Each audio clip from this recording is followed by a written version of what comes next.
Lights out and let's go racing, folks, and it's a very even start from the entire field.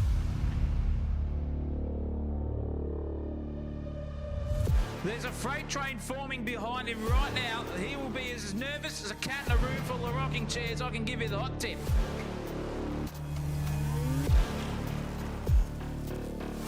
Sideways as a bishop on a chessboard. That was incredible car control.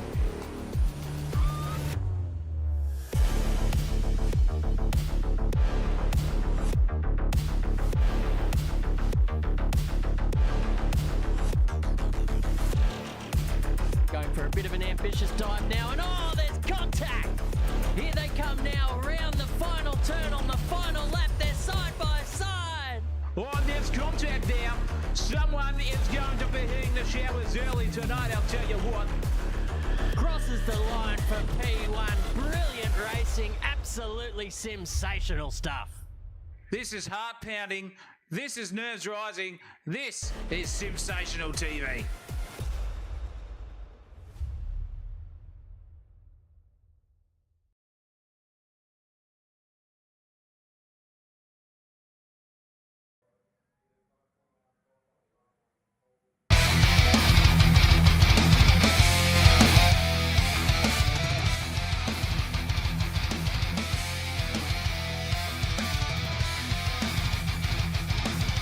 Oh, yes, indeedy, ladies and gentlemen.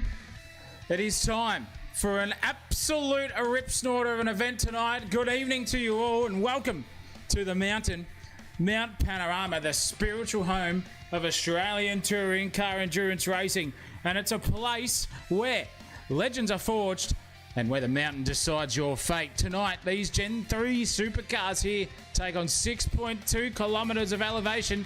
And I'm telling you now, it is up to who's going to be the bravest. It's intimidation. There's history. And it's a 2.5-hour enduro coming your way. But it isn't a solo fight. Tonight, they are racing in teams. It's co-drivers, teammates, shared cars, shared pressure, and shared glory or heartbreak. Who knows? Driver changes. Strategy calls, tyre management. It's chess at 290 kilometres an hour. They'll launch out of Hell Corner, climbing up Mountain Straight towards the skyline, through Griffin's Bend and into the cutting. It's tight, steep and relentless. That's across the top though. Reed Park to McPhillamy, flat out bravery, over skyline, down the S's in the dipper, millimetres from disaster. Then it's Forest Elbow, that famous slingshot onto the even more famous Conrod Straight. Engine screaming in the slipstream for 2.5 hours, and these teammates will hand over the wheel, trust in each other, and push the limit of man and machine. One mistake, though, doesn't just hurt you, it'll hurt the team, and this is endurance racing the Bathurst way. Courage, precision, partnership. So settle in, ladies and gentlemen, for a marathon on the mountain, where teams are tested, drivers are broken, and champions are crowned. This is Gen 3 Supercars, Aussie Sim Racing, the 2.5-hour enduro, live here on Sensational TV, and it's an absolute pleasure to be here with you guys tonight. It is me in the commentary box with you, Zach O'Reilly, and it is going to be an absolute rip snorter here tonight. I cannot wait for it. Good evening to everyone out in the chat there. Gray Ward's already involved. He's got himself into it already, and we are set and ready to go here tonight. This is what we're looking at, ladies and gentlemen. It is Bathurst. It is a 2.5-hour special, but there is, it's not 2 hours, it's 2.5 hours, 120 minutes. Who's writing that stuff down? 3-lap qualifying, though, coming our way, and it's solo. So the driver who's qualifying this race cannot start the race. That is the rules. That's how they're set out, and that is how it's going to be. That relentless piece of lamb chop there on your screen, the Bathurst track length, 6.14 kilometres. It's hot out there, 47 degrees on the track, 27 degrees ambient. And don't get fooled by this clear weather. There has been reports of some beautiful, beautiful liquid gold coming from the skies later in this. So don't you worry. We are going to get absolutely treated here to a miracle today. Who's going to take it? Who is not? We are yet to find out. And this is their practice session here at the moment ending. And it's in to the infamous, famous qualifying session here. As we finish up with the music, hope you're enjoying all that tonight. Goodness gracious me. It has been one of those events where you just think to yourself, goodness me, how can I just get this thing any better? How can I make sure that this thing looks absolutely sensational, and how can I get around here on the track? And I'm telling you now, it is up to one man to do so, because he is this guy on the screen right now. He knows exactly how to go about it. He knows what to do, and he's been quick in it, has Luke Williams this whole season. And he's starting his event here tonight, and it's a solo qualifying, so they've got their outlap right now to contend with and go for it from there. We're going to have everything with you tonight, ladies and gentlemen. We've got driver swaps, we've got pits, we've got bloody weather strategies, and I'm telling you now, there's going to be some action as well in the comms box. We've got some drivers who are going to come in and out of the broadcast tonight and have a chat with me, flying solo Jason Derulo style. And it's going to be bloody interesting to see how these guys go about it and where they can finish on the racetrack. I cannot wait to have a chat to them, so stick around, because it's going to be a bit of an insight for us. And we've got the first lap times down of qualifying, and it is this man, Fraser Clegg, who set the benchmark with a 2:10.124 out there. Rimmer is just behind him, and Alexander Seymour too, just chiming in out of the GT3 cars on Tuesday and punching himself into a Gen 3 on a Sunday afternoon, evening, wherever you are in the world. Doing a great job at that is Fraser Clegg so far, and that is a very, very nice looking vehicle. The Fern is on the back. Kiwi represent, pink and black there as well. Lovely little special thing going on for him. Joshua Rimmer here as well in the Craig Lowndes special super cheap auto. Oh, Cooper Murray, fan favourite livery there as well. This man here, Alexander Seymour, in the Penrite entry. That is Matthew Payne there as well. Could be interesting to see if he's going to pull off a Matthew Payne in this one and take the win tonight. Jacob Smith's your next competitor out on the track there as well in his qualifying session. He is forming the pink Fanta. He wants to go to a different colour next season, but him and his teammate will be right up there as well. Brittingham too, the British pig back, and he's teamed up with one Mr. Marshall. Get your eyes and ears around that one, ladies and gentlemen. That car will be quick tonight. And the pairings as well, by the way, are in reverse championship order. So first has got paired with last, then vice versa, all the way into the middle. So if you're in about, there's 30 odd competitors, if you're 12th and 13th and you get paired, geez, you've got a good pairing there as well. That could be interesting to look at too.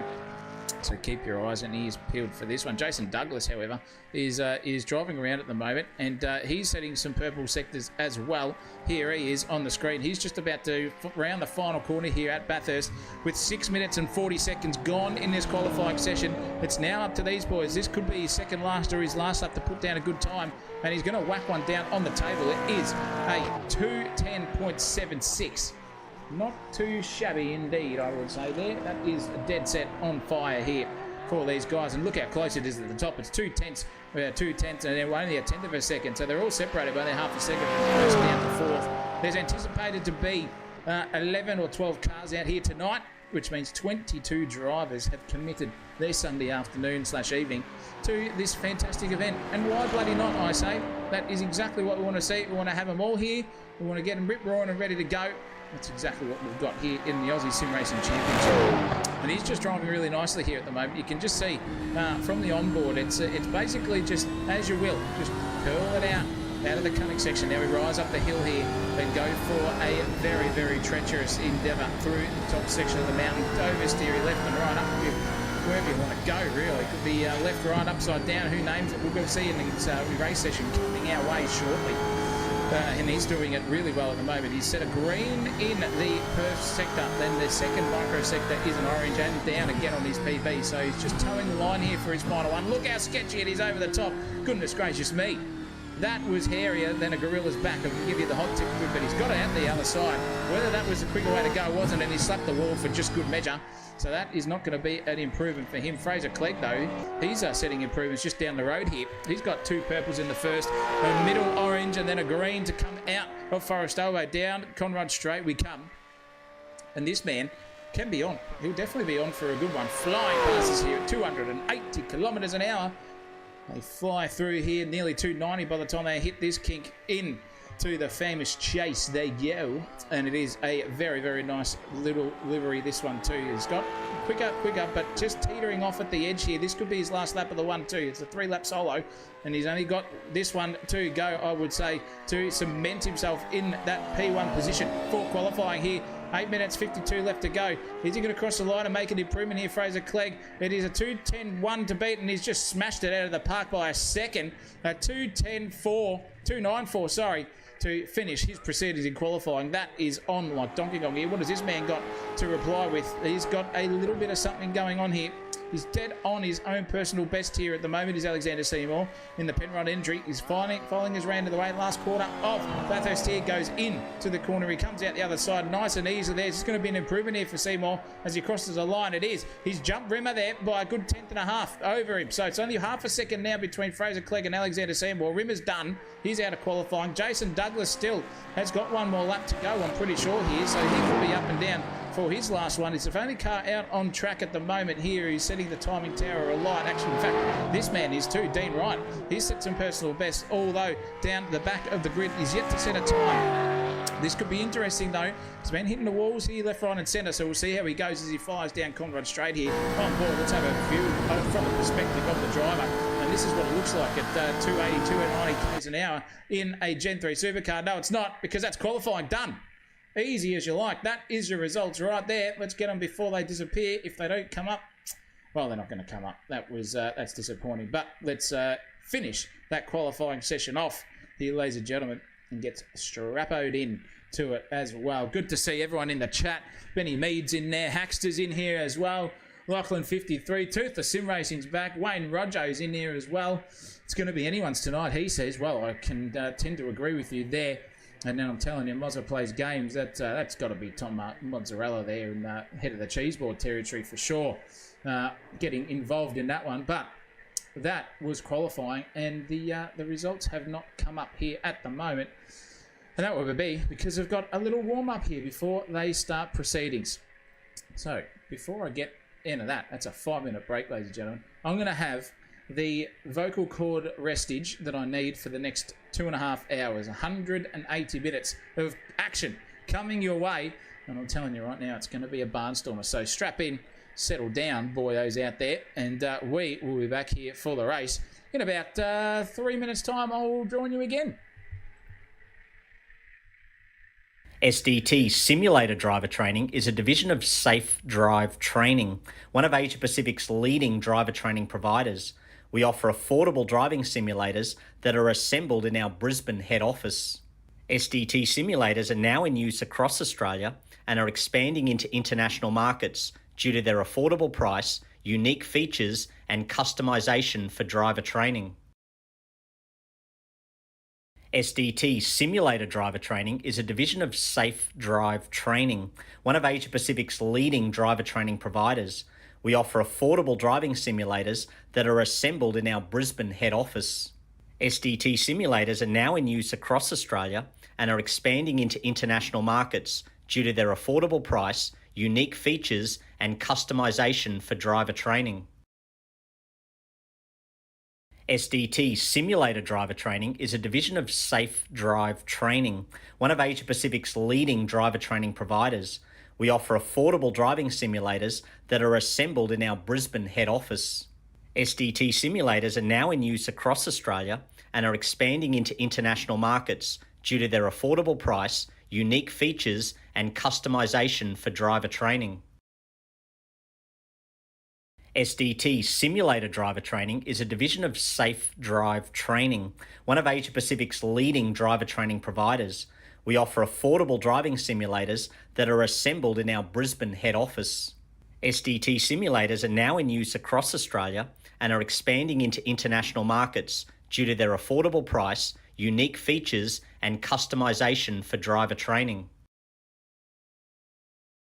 SDT Simulator Driver Training is a division of Safe Drive Training, one of Asia Pacific's leading driver training providers. We offer affordable driving simulators that are assembled in our Brisbane head office. SDT simulators are now in use across Australia and are expanding into international markets due to their affordable price, unique features, and customization for driver training. SDT. Depending on the simulator model being purchased, you will receive a range of training resources to help you to facilitate quality driver education. SDT is the exclusive distributor of Fatal Vision alcohol impairment goggles, marijuana simulation goggles, and drowsy and distracted blinking goggles. All are used to demonstrate the dangers of such impairments on the driver. Also available are driver training posters, driving handbooks, and distracted driving resources. Our simulators make the perfect training tool for drivers to experience how various impairments affect their performance. Depending on the simulator model being purchased, you will receive a range of training resources to help. Lights out and let's go racing, folks, and it's a very even start from the entire field.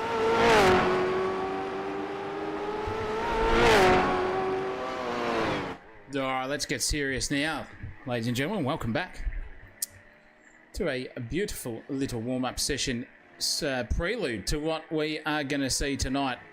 It's going to be very, very interesting to predict what is going to happen out there. Speaking of, get your predictions in the chat there. Get yourselves in. Who is going to take it tonight? It's going to be very, very interesting for sure. And I'm telling you now, with these this sort of nonsense that we will possibly see that we do in these Gen 3 supercar races, where it can be anyone but the winner who crosses the line, it's going to be very, very interesting to see exactly how these boys can go about it. And I'm telling you now, don't look anywhere else but this screen for the next 2.5 hours. It may seem like it's going to be, we're here, there, and everywhere, and nothing will happen in the mid. I can tell you now, it's packed full of action. We've got a racing action for starters. Then we've got co-driver interviews, in fact, between now and the end of it, as the simulator has flicked over. And that means we are here for a grid up. And this is the race we are about to start, ladies and gentlemen. It is Benny Mead off the front row.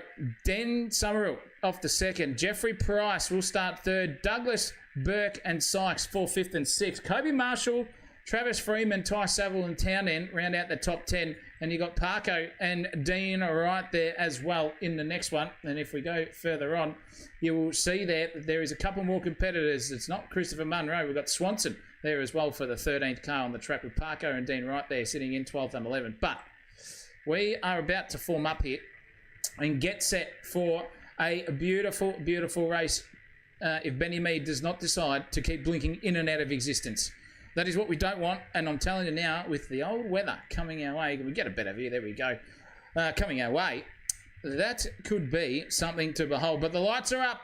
The threat of rain is here, ladies and gentlemen. 2.5 hours coming our way of hardcore racing, and it is green, green, green for the start of the Bathurst 2.5 hour, and it is a beautiful start there from the back. I can tell you what, that is unbelievable there from Lachlan Burke. He's just ploughed his way up into second place, got the jump on them all. Now they're going to round the final turn here and just start flinging their way out through this one. Now it's all see, monkey do, up the front straight away we go. It is Benny Mead out in front. The Magician is doing his best impression right now. He's right there. Good stuff from him. It's going to be interesting to see if these boys can get it going. Kobe Marshall there in the background just hunting around, but it's removed for the P1 here already for Lachlan Burke. Around the outside he goes on Benny Mead. Can't get the job done. Mead holds him off beautifully indeed. I'm telling you now, it's just looking interesting from the back half of the car. Here we go. See how they break through the cutting. Up the hill we go. Into the first lap here out of a long, long stint. 2.5 hours coming your way. Benny Mead in P1. That is Lachlan Burke right behind him. Kobe Marshall will be climbing in too. It's very, very close out there, and these guys are ready to rock and roll. This is interesting stuff for these boys, how the cars behave across the top of the mountain. Benny Mead just gone and blinked and out again, out of existence. Look at Kobe Marshall though, just starting to prowl his way back onto this field. Oh, this is exciting, ladies and gentlemen. Through line of stern all the way down the mountain. No incidents as we've seen yet. It's a long race. There's no need to do anything like that at the moment. Through the dipper into the S as we go. And out the other side. Beautiful, beautiful racing. Look at Tyson Saville come here as well in the background. He is just flying. He's pounding the back here of Kobe Marshall. He's all sideways. That is a very, very cork in the bottle situation there. Big time for Benny Mead. Look at them all form up behind him. Here comes Parko too on the back there of Gregory Gary Price as well, and he's traded places there as well down the Conrad Straight. It's 4 cars line astern. Benny Mead is at the front of it. Then we've got Lachlan Burke, Kobe Marshall there, and Saville trying to join onto the back of this one. Look at them zigzagging across. It's still Lachlan Burke anticipating a move there. Gone defensive early as Benny Mead. Straight up the inside, he's gone for the line. Around the outside, though, he's going to have to be careful and just not tag the back front end there of that Mustang from Lachlan Burke. He's done it, but Kobe Marshall's coming at a rate of knots here too. This is from his onboard cam. Holy cow, just tries the old switchback. Is he going to go under brakes? No. He thinks about it once again. Benny Mead's disappeared. He's appeared again, and it's out the other side. That is a lap of Bathurst there. One done and run, but Marshall is now under all sorts of pressure because here comes Ty Saville too. He's having a good old crack. He's gone around the outside, opted into turn 1 into Hull Corner. No, he can't get that job done. Is he going to get the run that we want? Right on board here with him, right up the clacker now of the big man himself. And this is a really, really good tussle to see how these boys are racing. Look at them just bump drafting down the front straightaway up to Mountain Straight we go. And into turn 2. Look at the braking advantage that Kobe Marshall just got. And it's on for the lead here as well. Here, cracking outside move there. If he can get it done for Saville, he can't. Is he going to be vulnerable here on the outside to anyone behind him? It is. Here comes Parko too. He's side by side with him coming through the cutting. That's nerve-wracking stuff. Goodness me, in the fair dinkum department. Beautiful racing there from Parkinson. He didn't need to make the move, but he's just come out the other side beautifully there, and he's just singing to the high heavens. Cracking racing indeed. These boys know how to do it. I'm telling you now, ladies and gentlemen, this is cool, calm, and collected stuff. It's the second lap of this race, and they are not fighting for it like it's the last. That is what we want to see. With only 13 cars out there, 12 in fact, all circulating around, this is how you do it. This is how you go clean. This is how you go fast, and this is how the racing goes. And it's just a line here. It's a freight train of cars. Benny Mead's still out in front. He's the man. He's the one that they want to look at. And here he is right now, just cycling his way through this field. Goodness me, in the fair dinkum department is this man on the charge. He's set the pace early, and he's having a good old crack. This is what he's up for predictions in the chat there. Hello, X-Trampoline YouTube. Good to see you there, mate. It's happy days here in the comms box. These guys are flying through it. Benny Mead is still going in and out of it. And Kobe Marshall also started blinking too there in the background. He's got to get onto it with Marshall Motorsports there as well, because he's just sort of fallen off the back there of what Lachlan Burke and Benny Mead are trying to do to each other. It's overtake or undertake scenarios here, but look at around the outside once again, and even there, goodness gracious me, that is a cracking little drive there from Ty Saville. Couldn't get the job done on Marshall. Marshall's got the oversteer happening on the exit, and he's going to go side by side down into the final corner as well. But now it's even in the battle for the lead. It is changing position here. Lachlan Burke is going for it. These two are going side by side. Here comes Parko as well. Joseph Parkinson is having a good run. It's 3 wide down the main straight here at Bathurst. This is cracking stuff. On the inside goes Parko. Oh, there goes Kobe Marshall. He's blinked in and out. Is he still there? Is he not? He is. Look at him just reappear. And Saville's just been the biggest loser out of that one. That was hairy stuff indeed. I'll tell you what, Parko just took it where he thought it was going to be there, and he got that job done. Beautiful, beautiful stuff. Loving it. Absolutely scenes here at the front too as well. They're going side by side here. Burke versus Benny Mead again. Round 3, ladies and gentlemen. 3rd lap of the race, and Burke just cannot get that job done. Too risky out there. 2 sideways as well. And that's going to give this man a good old think about what he can do up the mountain. It's going to be single file through here, surely. Yes, it is. Out of the cutting they go. Swanson's already copped a sunset flag there. Goodness me, that's not easy to do. He's out of the race already as the big fella. So we're down to 11 cars on the racetrack already. But this is a cracking little tussle here. These 3 have just started to skip away a little bit there of Parko and Saville in the background. But don't worry, that battling is going to start coming in hard and fast, as Tony Gregg would like to say. So we're going to get ourselves strapped in for that. Don't you worry about it. It's only been going for 5.5 minutes here, ladies and gentlemen. And these boys are just putting it on. Look at that for a slide from Kobe Marshall. Goodness gracious me. That was hairy. That was very, very startling stuff there for him. I bet you didn't expect that. Had to get the lock on pretty damn quickly. Came out the other side, and even in the braking zone too, just absolutely nearly poleaxed the back bumper of that Mustang in front of him. Came out the other side just a little bit too far away though. That's the old fast in, slow out method. Not working, but Lachlan Burke now has got a great opportunity here. He's riding alongside Benny Mead here for P1. Now they're going hammer and Tom. This is good stuff. Let's have a look from the outside. Side by side through the chase. Goodness gracious me in the fair-dinning department. And that is a commanding move. Benny Mead's gone defensive there on Kobe Marshall, but it hasn't worked out for him yet. It's still side by side. Here comes Parko in the rear end as well, just giving Kobe a bit of a love tap there. Pushes him out wide. Now it's got Parkinson versus Saville as well on Marshall. I think Marshall's going to lose 2 positions here or fight off at least 1. He does so. He's fought off Parko. He's got the job done there, and Saville couldn't get the job done either. So Torrance and Saville right into the foreground of this battle pack. Kobe Marshall just got punted wide a little bit. There was the slightest of touches, and you just got himself settled in to an absolute rip snorter here tonight. Jesus, boys are putting on a show early, and they're showing us how to do it. Don't you worry about Jeffrey Price here in the background either. He's starting to climb in on all this battling going on, and he knows how to do it. He'll be the man you need to look out for later on in this race, because he is not a guy that you just want hanging around and sniffing around there. He'll be there. Don't you worry about it. He'll be there. I can guarantee you he will be there, and he will come in and just swoop around and take it for what it's worth there. Good stuff to see. Oh, look at that for a move up the inside, and Saville is just trying to go past Jeffrey Price, and he gets that job done. Beautiful driving from him. Opportunistic stuff there from the big man. Absolutely sensational, to say the least. And here comes Blake Fitz on the background too. Watch out for this guy. Holy cowabunga. He's got the sensational sticker on the bonnet. He's all about it, is Fitzgerald. He's loving life here in 7th place. Little bit of a settle down here at the moment for these guys, and it's now Saville, Fitz and Price all locked in a 3-way battle. Can Blake Fitz do it? Over the mountain we go. Look at that for scenes. Absolutely sensational, if you don't mind me saying. These guys know exactly how to do it. Oh, look at that. That's an error there. Error from both of them. And Fitz is going to say, thank you, mother, for the rabbits, and take P2 positions here, I think. Oh, geez, he just got that in front there. The nose was in front of Jeffrey Price, but I'll tell you what, Saville and Price both smacked the wall on the outside of the S's, and they absolutely gave themselves away. 2-1 position at least there. Fitzy now is flying through this one. They've got 1 quick repair as well, so if they hit the wall once more, that's it. It's damage sent, see you later, and that is what they have to cackle on. But look at Fitzy down the inside here. Down Conrad we go. It's 2x2 through the chase here. Oh, and even behind there as well. That was a cracking move there from Saville too. Pressure point motors. He just got them both there. Price has gone back 2 positions. Yes, he has got that consolidated there as well, did Saville. Boy, oh boy, that is bravery stuff. Holy cowabunga. Fitzy has got himself into 5th place. Lachlan Burke has just galloped away to a 2-second lead here already out of this one between himself and Parko. In fact, his last lap was a 2:11. Everyone else is doing 2:12s and 13s.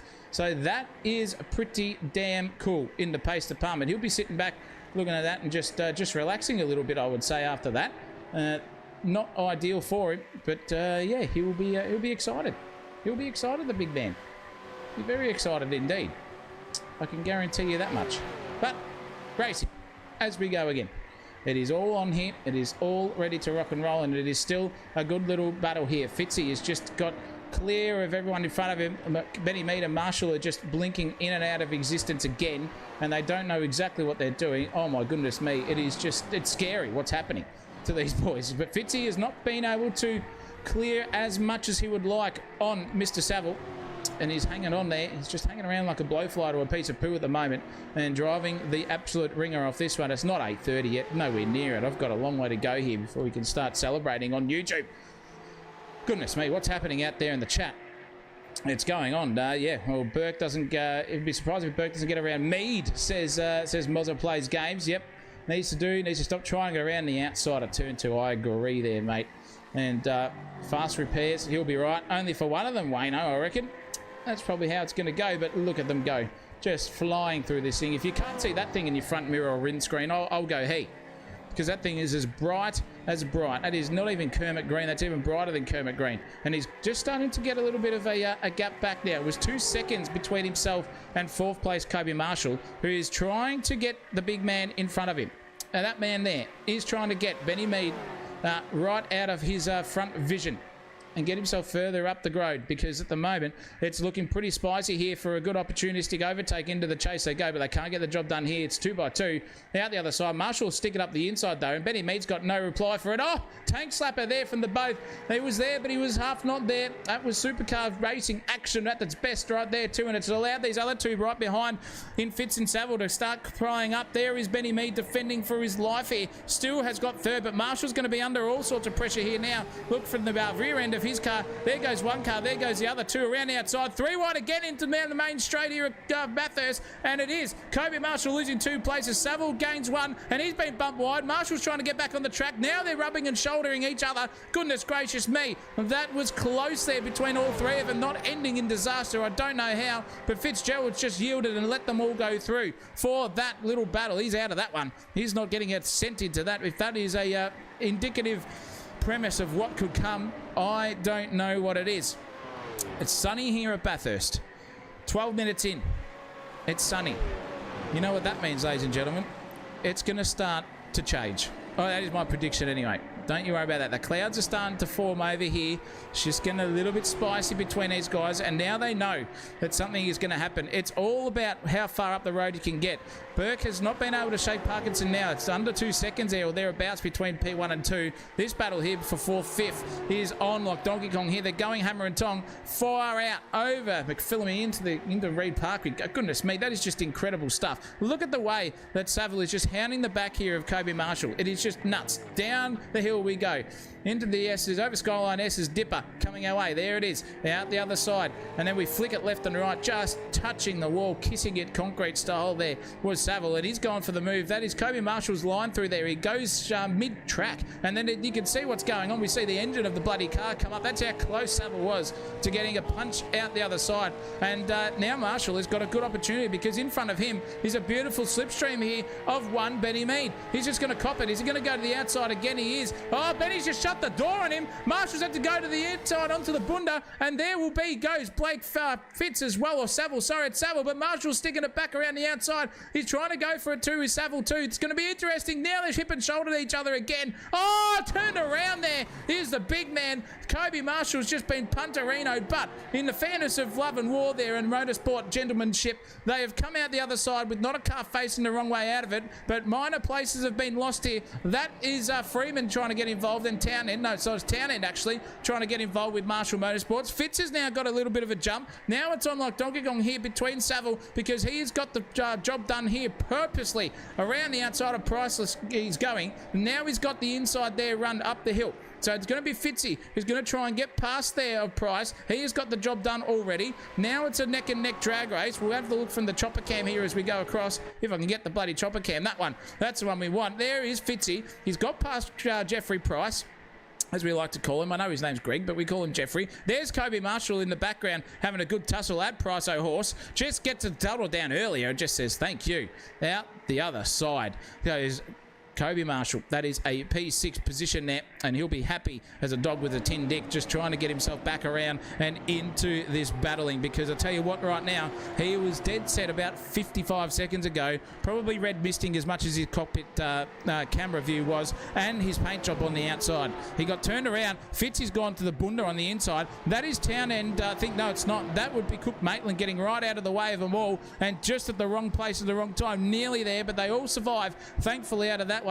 Fitzy went to the inside. Saville just went straight past him, and now it's a race on once again. These guys are going to all start to form up. I can give you the hot tip, because it is now a big gap between 4th, anyway, down to 1st. It is now 4th, 5th, 6th, 7th, and 8th, all fighting over track position here at Mount Panorama. And look at the different lines that they take. That was a line that Fitzy took there that Kobe Marshall did the lap before, and it's got him in good favour there. It's 3.8 tenths away.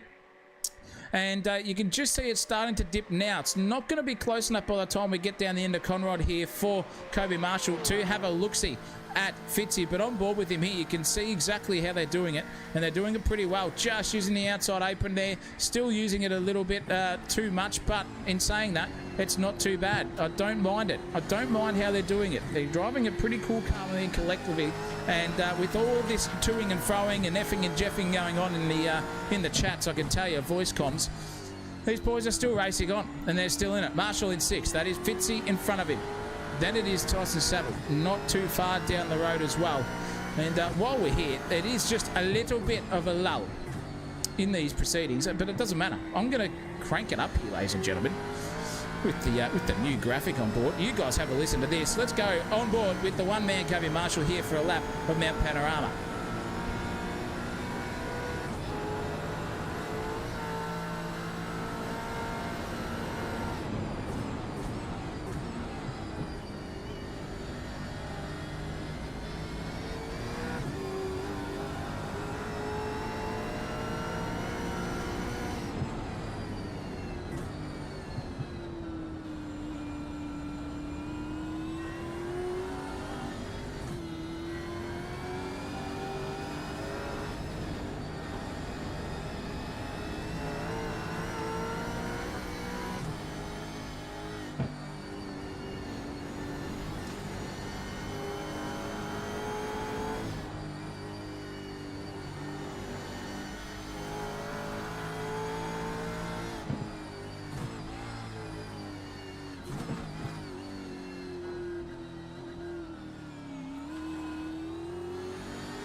Is that what I think it is?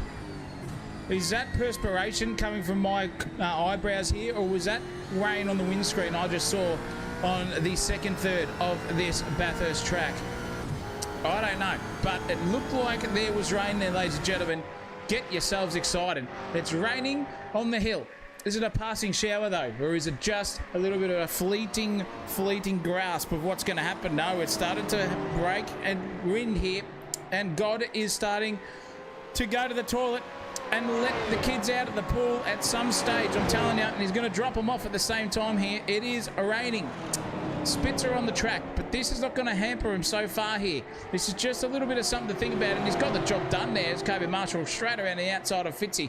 Confidence in the rain. I'll tell you what, Saville already came into the pits. So he's come in already. He blinked first out of all these races and thought, you know what, there's signs of rain up the top.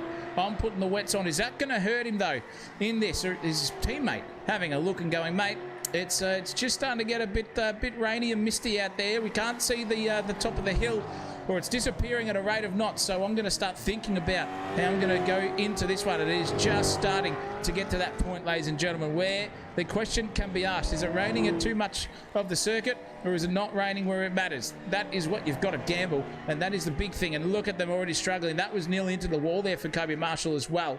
So he is now thinking about the big picture. I can guarantee you he's thinking about what to do. Is he going to be able to do it? Is he going to be able to think about which way he's going to take this thing as the spray is starting to emit from the rubber on the track? And when you've got slick tyres, there's no grooves. There's no water dissipation. It's just grip, temperature is all that's keeping you on. And you can just see just starting to flicker out the back there of his car. You can just start to see it pan it down. Tell you what, Benny Mead's not carrying a rat's toss bag. They're going around one more time, Daft Punk style, but Kobe Marshall is into the pits. That's going to mean this guy here is going to dance with the devil, because even Lachlan Burke has come into the pits as well. So the three drivers in the top five have come in. Yet to blink is Parkinson, this man on screen, Benny Mead. And now even Fitzy has come in. Price has gone around again as well. So Price is blinking and racing there. So is Benny Mead. He's just flashing the headlights saying, watch me do this, as he goes and disappears again. It's still raining, but it's sunny, and it's not raining here. You watch, in about 1 second time, it'll appear back on your screens. There it is. And it's starting to get a bit dancy down the other end of the circuit. It's no spray here or perspiration coming off the tyres. The windscreen wiper is on. And it's just starting to get to that point where you think, I reckon this is probably the lap I actually would come in. I would say that my co-commentator, who's usually here with me, Christopher Munro, would say, yeah, you know what, I wouldn't be taking a risk out here at the moment. It's starting to get the spray up there as we come across the top of the mountain. You can see these tyres are just starting to struggle. There was a second down on the last lap there for Benny Mead, just with that spot of rain here, and he's already struggling. You can have a look at the wheel work here as we go again. Let's see what these boyos do. It's going to be interesting to find out exactly how much these guys can control it over the top of the hill. And when you see that amount of rain coming down on your windscreen, you start to get a little bit antsy. I can give you the hot tip, and that is not because he's disappeared. It is, oh, look at that, through the dipper we go. Just treacherous now. It's getting to that point where you think, nah, bugger it. I'm going to go on to him and just, you know, suck up a bit of pride. Suck up a little bit of pride and just think, yeah, there's no point me understeering into that wall on the outside, Dick Johnson style. I'm just going to keep going around and put those tyres on quick smart, and it's very, very wet out there. Let's have a look now. The spray is definitely off all four wheels, and there is a snake trail coming from behind the car. Down Conrod. It gets hairy. There'll be standing water somewhere on this circuit, I can guarantee you, at some point, if this rain keeps coming down, and they're going to go for it. Interesting strategy calls. Has Parko gone around? No, he is not. He's going to come into the pits and call it good night there on those slick set of tyres and bolt on the grippier ones. Don't get a drive through, for goodness sake, and he doesn't. Benny Mead, though, is about to peel in himself. So Parkinson's in the pits. Ben Mead's in the pits. Priso is just rounding the second last corner here at Mount Panorama, and he is also going to come in now. Yep, it's time for everyone to go on to the set of tyres that they were hoping that they could use. And it has come very, very quick. Let's see if we can get that one up there as well. Yes, we can. So there's Benny Mead, Price. They're both in the pits, but they're now on the wet compounds as they come out, and that will mean the whole field is out there on the wets. No one's stuffing around here. They're all out on the wets, and now it's time to go racing. Let's have a crack and see what this man's doing right now. This is Seymour, who blinked a lap ago himself and thought it was time to come in. Those wet tyres look a little bit better underneath foot there, but it doesn't matter. iRacing here, if you're under dry conditions but then it starts turning wet, it's very, very challenging on a set of slicks. And then when you come out on the set of wets, you've got to reset your brain. You just have to think about which way you are going to go here and which way you're not going to go racing, because these guys now will just start to think about the lap times they need to set. I'd say you're probably around a mid to 20 odd would be the pace when it starts bucketing down and it is a full wet. These guys will be doing, 2-minute 15s, 14s at the moment. If they don't keep doing that, and that is what Seymour nearly did, is he saved it from the wall. No, he hasn't. He slapped it at the outside of the wall. Nearly Chaz Mostert style there. Goodness me, that was a shit the bed moment for Seymour. Is there much damage on his car at the moment? We'll see. Yes, there is a little bit of a love tap there on the front splitter. He's struggling on these compounds at the moment, and it is just starting to get a little bit wetter each time they go around here. It's getting interesting. Oh, look. Rain, says Bradley Cairns. Yes, you did, my friend. You did it there too. And there's nasal spray for that, says Mup King. And well, I don't know what you're talking about, mate, but we'll just keep that one to yourselves. Let's have a look a bit further up the grid here, back to this guy, because he's starting to close in on the man in front of him. Saville is Kobe Marshall. They're all on the wet compound, ladies and gentlemen.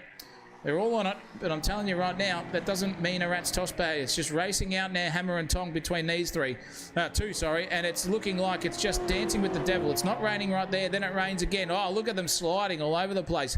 It is just so touchy out there. One little throttle jab too much, and the rears will light up, and you will be around like a Beyblade. And if you don't toe the line, you're going to get overtaken. It's a fine balance out here, and that is exactly what we want to see as we go racing. These boys now filing down Conrad Straight.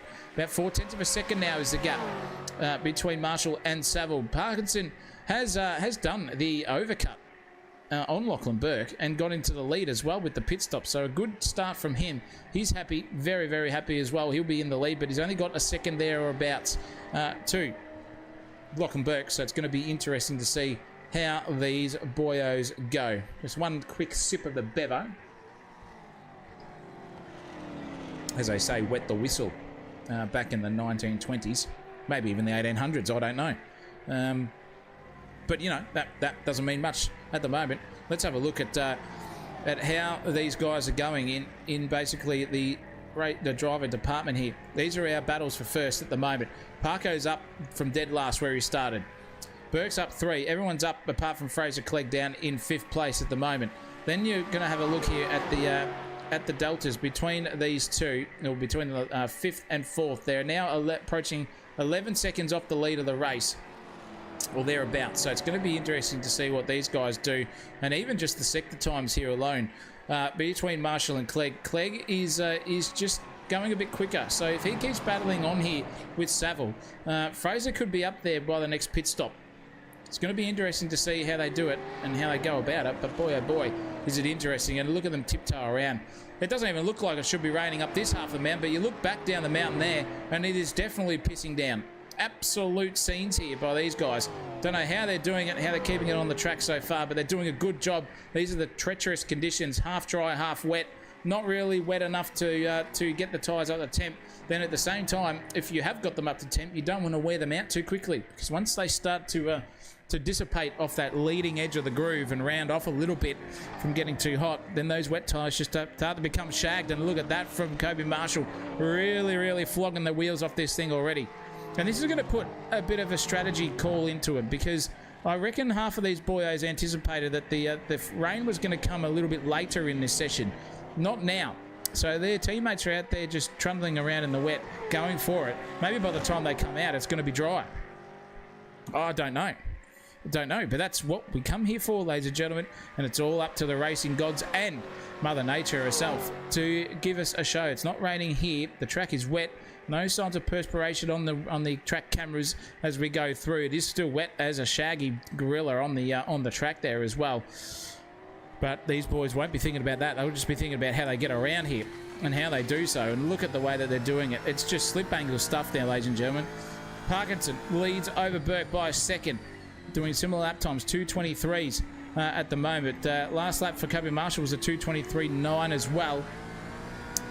Then we'll see as he crosses the line. His last lap was a 2:23.6, so he's just starting to find his rhythm a little bit, and still just creeping closer and closer to one man, Ty Saville, in front of him further up the road there, as you can see. So it's going to be very, very interesting how these boyos go about it. But as we file our way up Mountain Straight here, and just get ourselves into a little bit of a rhythm, bit of flow, bit of all that sort of stuff. It's time where we think to ourselves, how can we do this, and how can we go about it? One teammate has changed already. That was Benny Mead, who started the race out in third place, was battling there for fourth. Fraser Clegg has come into the driver's seat now. So they're sitting around having a chin wag to each other as they're driving the tits off each other's cars here at the moment. So that will be one to look out for. Then we've got Parkinson in the lead, Burke second.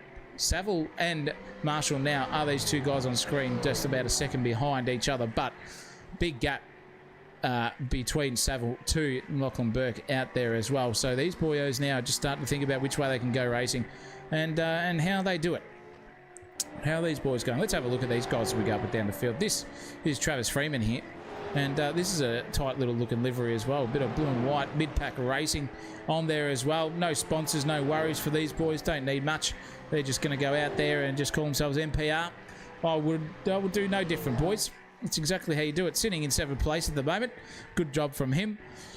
The old Rimmer here in the best looking Camaro livery that came out in 2024, I think it was. Make it super there. Super cheap auto.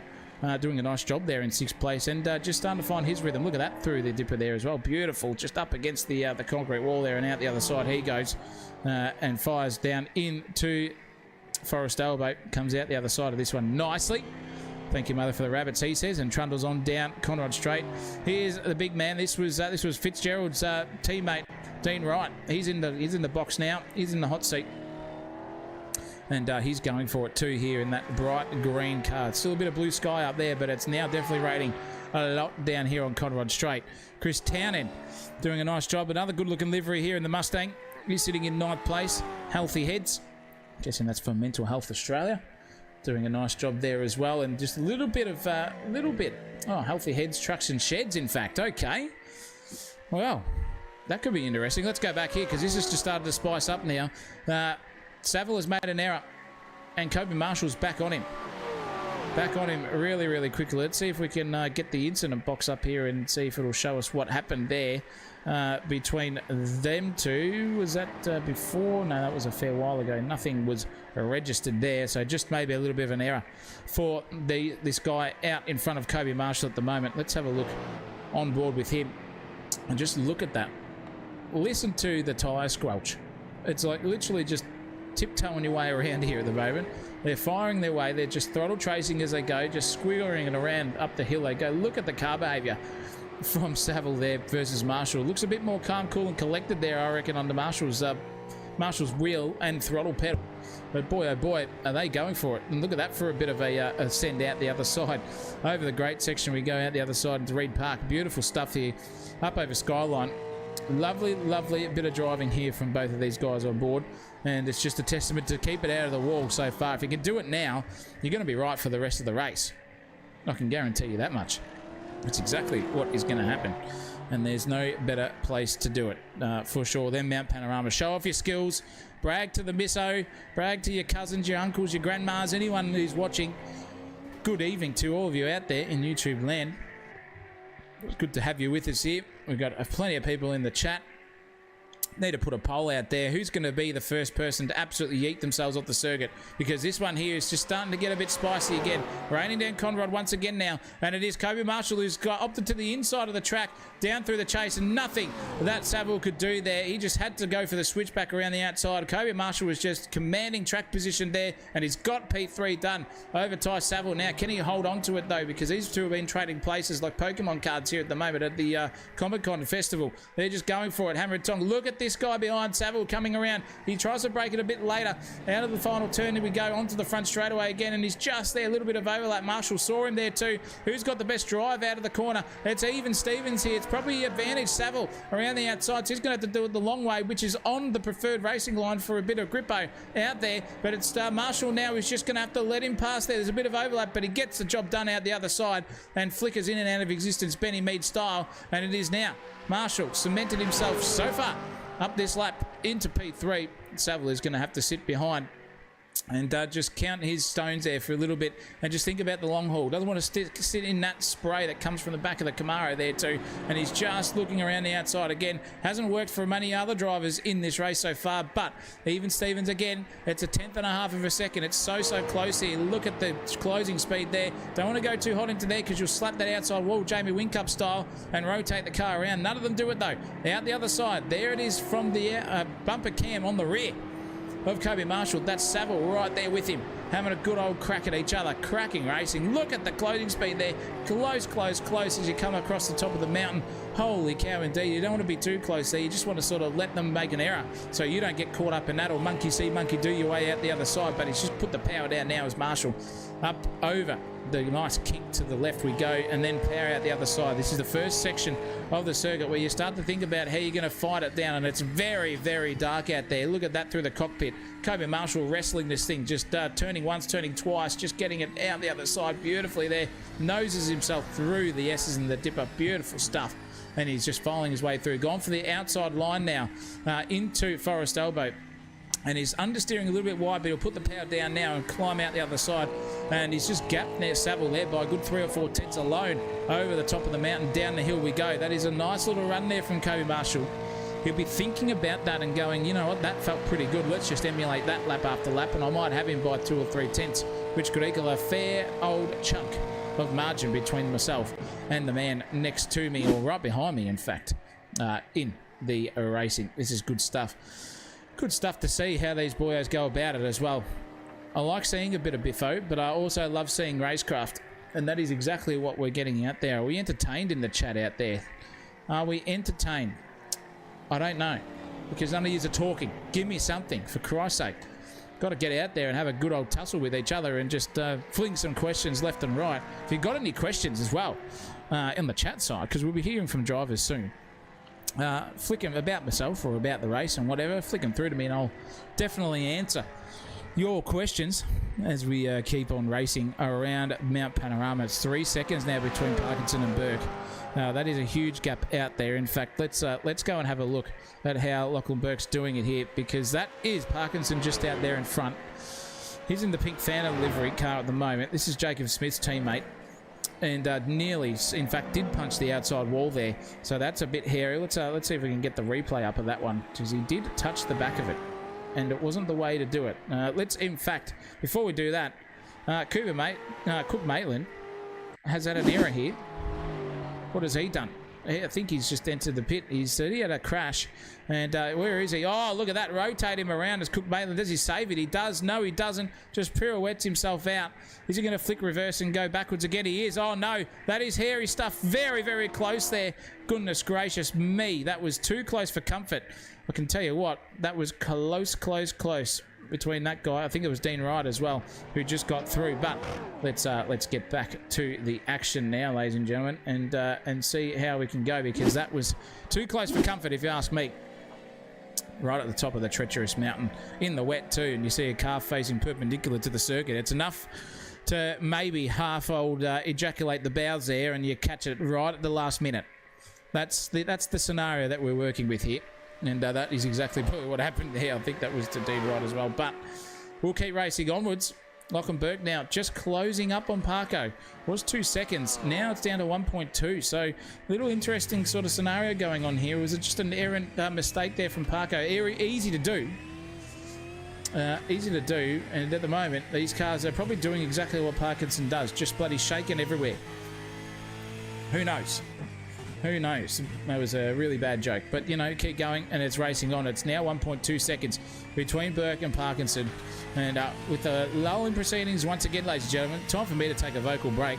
Been speaking for about 38 minutes straight here without taking a breath. And crank it up once again. Let's go on board here with one Lachlan Burke versus Parko.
Good old little lap there with Burko. Every stab at the throttle was a breath that you don't know you take, and you hold it. Just as you release that throttle, you release the lungs, as they would say, and you just go for it once again. Boy, oh boy, in the fair dinkum department, though. That was sketchy as. The viewers in YouTube land are absolutely dead set shooting themselves out there. They were just watching Benny Mead scared. He is not even in the driving position at the moment, so goodness gracious me, how is that guy going in the old heart rate department? But it is still 1.2 seconds between Parkinson and Burke.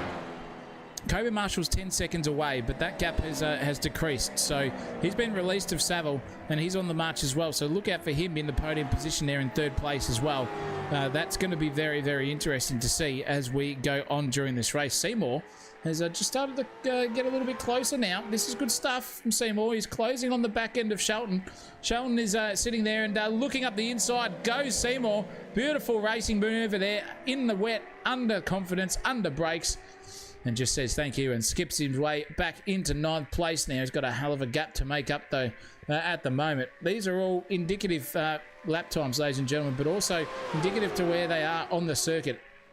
Because it is a couple of people now starting to think about doing a driver swap here or there. This guy's already done it. Benny Mead's just sitting out there in the chat, just watching and seeing how this boyo's going about it, and it looks very, very tight indeed. It's half a second now, that's it, between himself and Ty Saville, who has just dropped right off the back there of Kobe Marshall, and he's struggling here in these wet conditions. The car's not set up right for it, but this guy has got an absolute magnet to the ground here. Whatever metal is underneath this circuit, well, he's sticking to it, is Fraser Clegg at the moment. Beautiful driving, and just starting to give a bit of pressure back to Ty Saville as he served it up to Kobe Marshall for many, many laps early on. We're about 18 laps into this one, and it's starting to get to that point where these boyos are now looking at full wet conditions. Look at that spray down this end. Through the chase we go. That is super, super wide there from Ty Saville. He nearly sent it off into the bunda, but survived. Over the curve they go. There's Fraser Clegg. That's a line that actually worked through there, believe it or not. But look at him sideways all the way out of the chase, and just now coming into the final corner here at Bathurst Mount Panorama. Looking very, very racy indeed. Just noses it in, drives it out the other side, and no risk and no manoeuvre there from Saville. He just lets him go through. Those are Fraser Clegg has got some bloody pace in this thing, and he's just galloping down the road Maccabi Diva style. Look at him at the moment. Massive, massive manoeuvre there through the Forest Elbow. He got the job done, and he just skipped away up to Hell Corner, and up Mountain Straight he goes. He'll be loving this one for sure. And it's 2:24.9 is the pace at the moment in these full wet conditions. Can't really get much wetter than this, I would say. The amount of standing water that's on the track and what not is just aquaplaning City and Sideways City here as well. And Fraser Clegg is now within vision of Kobe Marshall. He's set in 2:24.9. That is quick, ladies and gentlemen. Mid 24s around here in these conditions is super quick. This guy is on the prowl. In fact, let's see if we can get some competitive times up, because that is what you're looking at between Clegg, Saville and Marshall, and he's flying. Lap 17, he was 2 seconds quicker than Kobe Marshall, and he's 8/10 quicker on that last lap as well, alone in this one. And you can see it on the timing tower. 3.5 now, seconds is the gap, and it's just decreasing and decreasing. This thing is on like Donkey Kong here at the moment. I'll tell you what, Benny Mead, you've got something to think about, because this guy here has got the setup going, and you need to race your tits off this thing when you get back into the commentary box, into the cockpit, I should say. We'll get you in the commentary box in a few moments if you don't mind. I'll have a chat to you, because it's incredible. It's incredible how this guy's going. He's really shot away. Look at that, Gonskis, and it's only a breath really away in the grand scheme of things between himself and the main man in front of him, Kobe Marshall. It's getting closer and closer and closer as we race onwards. 3.5 seconds now is the gap. These boys are having a good old tussle, and it's time now. It is time. I'm going to go and get him. I'm going to go drag the big man up into here, and we're going to have a chat to him. Give me 1 second, ladies and gentlemen. Well, can't get him in because he doesn't want to drag himself. I'm going to... geez, can't even drag him in. Goodness gracious me. That is disaster. We're going to get him in. If you're listening, Benny, jump into the Sensational TV commentary box, if you can see it, and we'll have a chat to you in a hot second. This guy's on the prowl. Look how close he is now to one Kobe Marshall. It's getting to that time where you think, geez, there's no point me even worrying about how fast or slow I am. Just focus forward, because 1.5 second advantage over that man in front of him on the last lap alone. This guy is rocketing around. 2:24.3 was his last one. Kobe Marshall was at 2:26. That's how treacherous it is out there. And Marshall's struggling. So is Parkinson, in fact, too, because Parko has now lost that big 4-second advantage that he had as well to Burke. So it's looking very, very racy here for Fraser. He's now on board here on Sensational TV, and you can just see the car behaviour between Marshall and versus Fraser Clegg. That thing is just a rocket ship. It is absolutely stuck to the road here, flying around. There's some quick guys out there. That is so hairy for Marshall. Nearly lost it 3 times in the one corner. That's going to invite Fraser Clegg up the inside, but he's got to be risky with that sort of manoeuvre. He's just got to bide his time, surely, and not try to do it into Skyline. He's just got to wait till he gets down into Forest Elbow and make the move, because this car in front, Kobe Marshall, is just not glued at all to the road. This thing is just stuck, like it's got dry tyres on here, maybe in the equivalent of the wet racing department. The thing is just on song. Excuse me, I had to take a cough there, ladies and gentlemen. But look at that now. Can he get the exit right and just power out the other side? He can. Does Fraser Clegg. It's 0.4 of a second. It's not going to be close enough here for a move, but I guarantee you by the time they get to the front straightaway, he'll be right up his clacker once again and making a move into Hull Corner, I would say. Prediction-wise, this is a beautiful view. That's how much they can see. That's how much we can see. Getting out of the spray is not an easy task there. Over the standing water, just aquaplaning. And there goes Kobe Marshall. See you later. Good night, Irene. He's going to go straight off into the bunda, way out there. And that is position done. And that is the man on screen we just saw make a critical error, pushing it too hard, too early.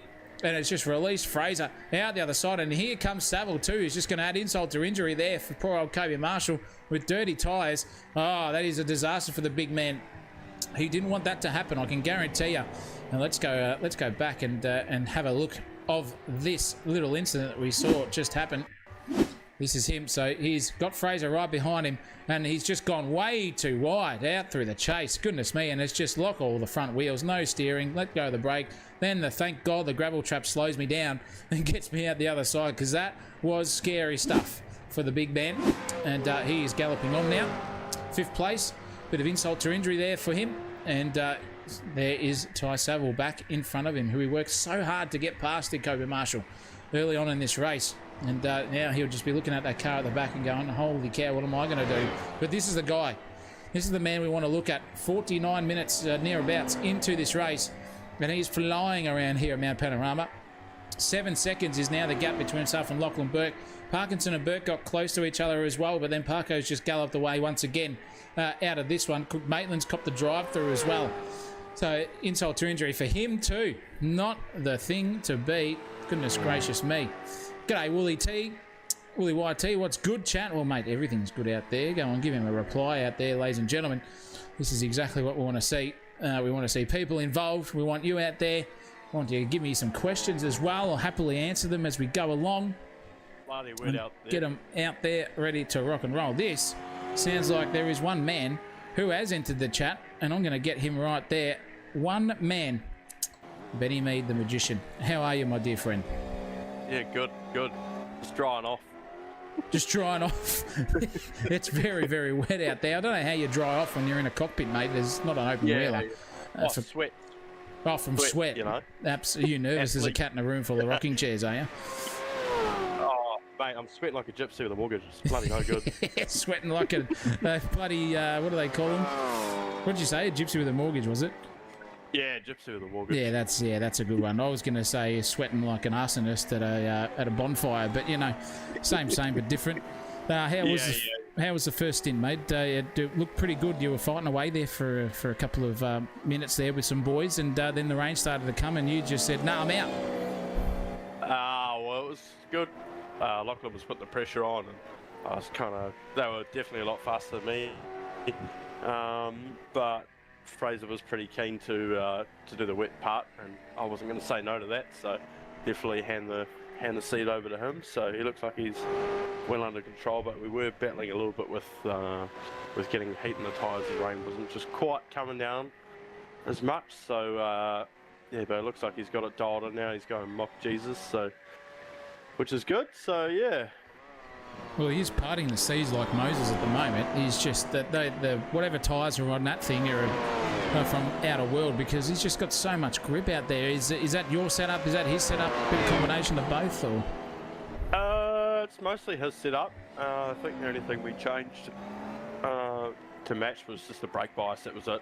Otherwise, it was all mostly what he had thrown in the bag before. So, yeah, good news for that.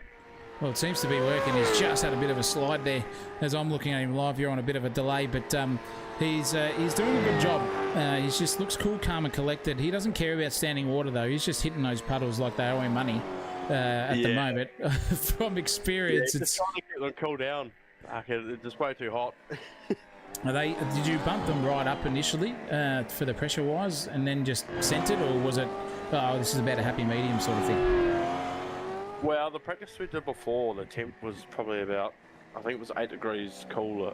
So, yeah, the heat's a little bit ramped up and kind of paying the price for it. So, but no, it'll be fine. We just can't wait for this fucking sun to come out. So, any anticipation of when that's going to come? Bit of weather radar looking? I think in the next 15 minutes looking at the radar. So, yeah, so we're looking forward to that.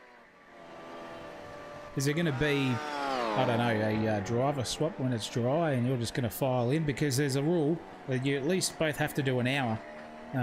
Yeah, look, the rain came a bit earlier than what we thought. We thought it was going to come in at least by a tank of fuel, but it's coming a little bit earlier, so we've had to do a bit of a tactic change. Okay. Which is good. But the old strategy's up the wazoo, I'm guessing. Yeah. It looks like Fraser's almost caught up to Burke as well, which is good.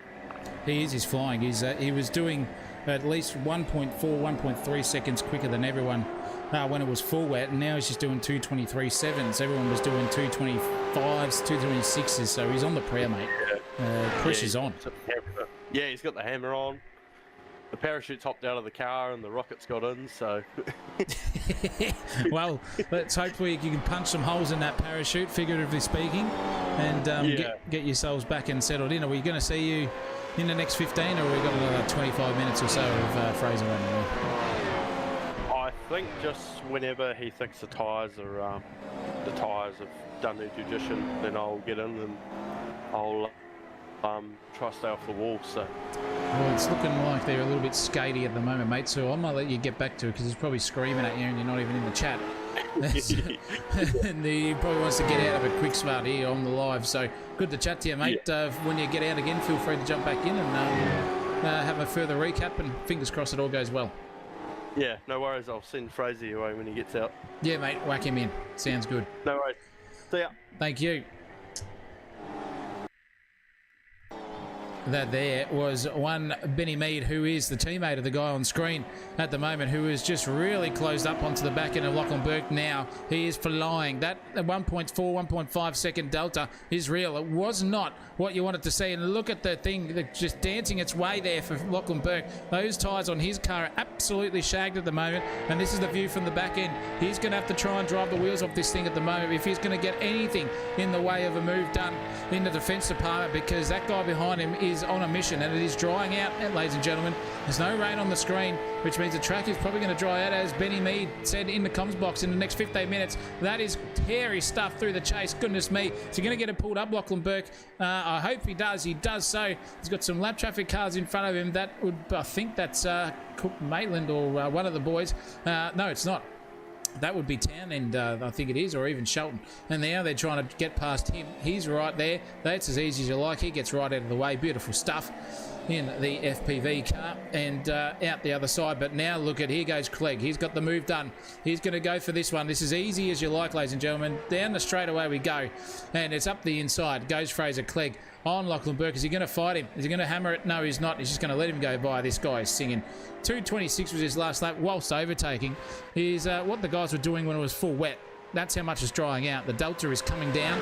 Still rain on this half of the circuit, but you can see the clouds in the background just starting to open up a little bit there, and do a Moses and part ways with Mount Panorama.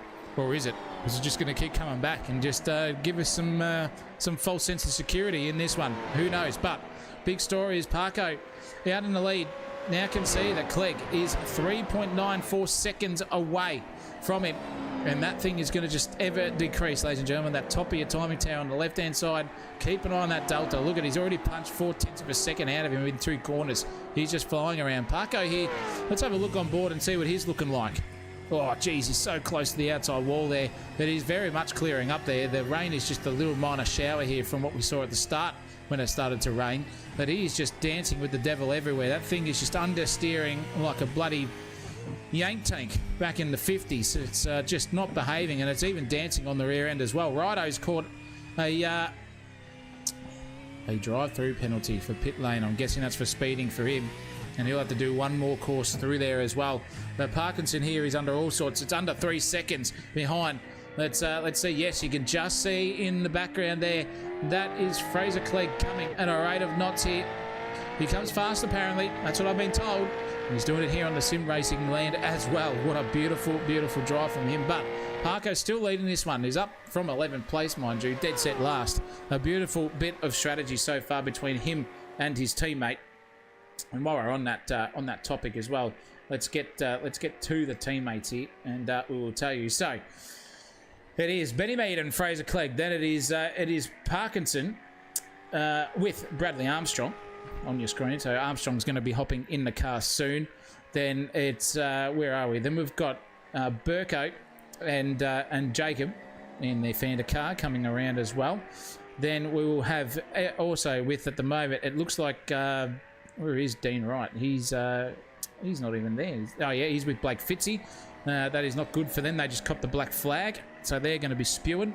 And then you've got Alexander Seymour and Dean. I can't remember Dean's last name. He's going to be in there, so look out for them.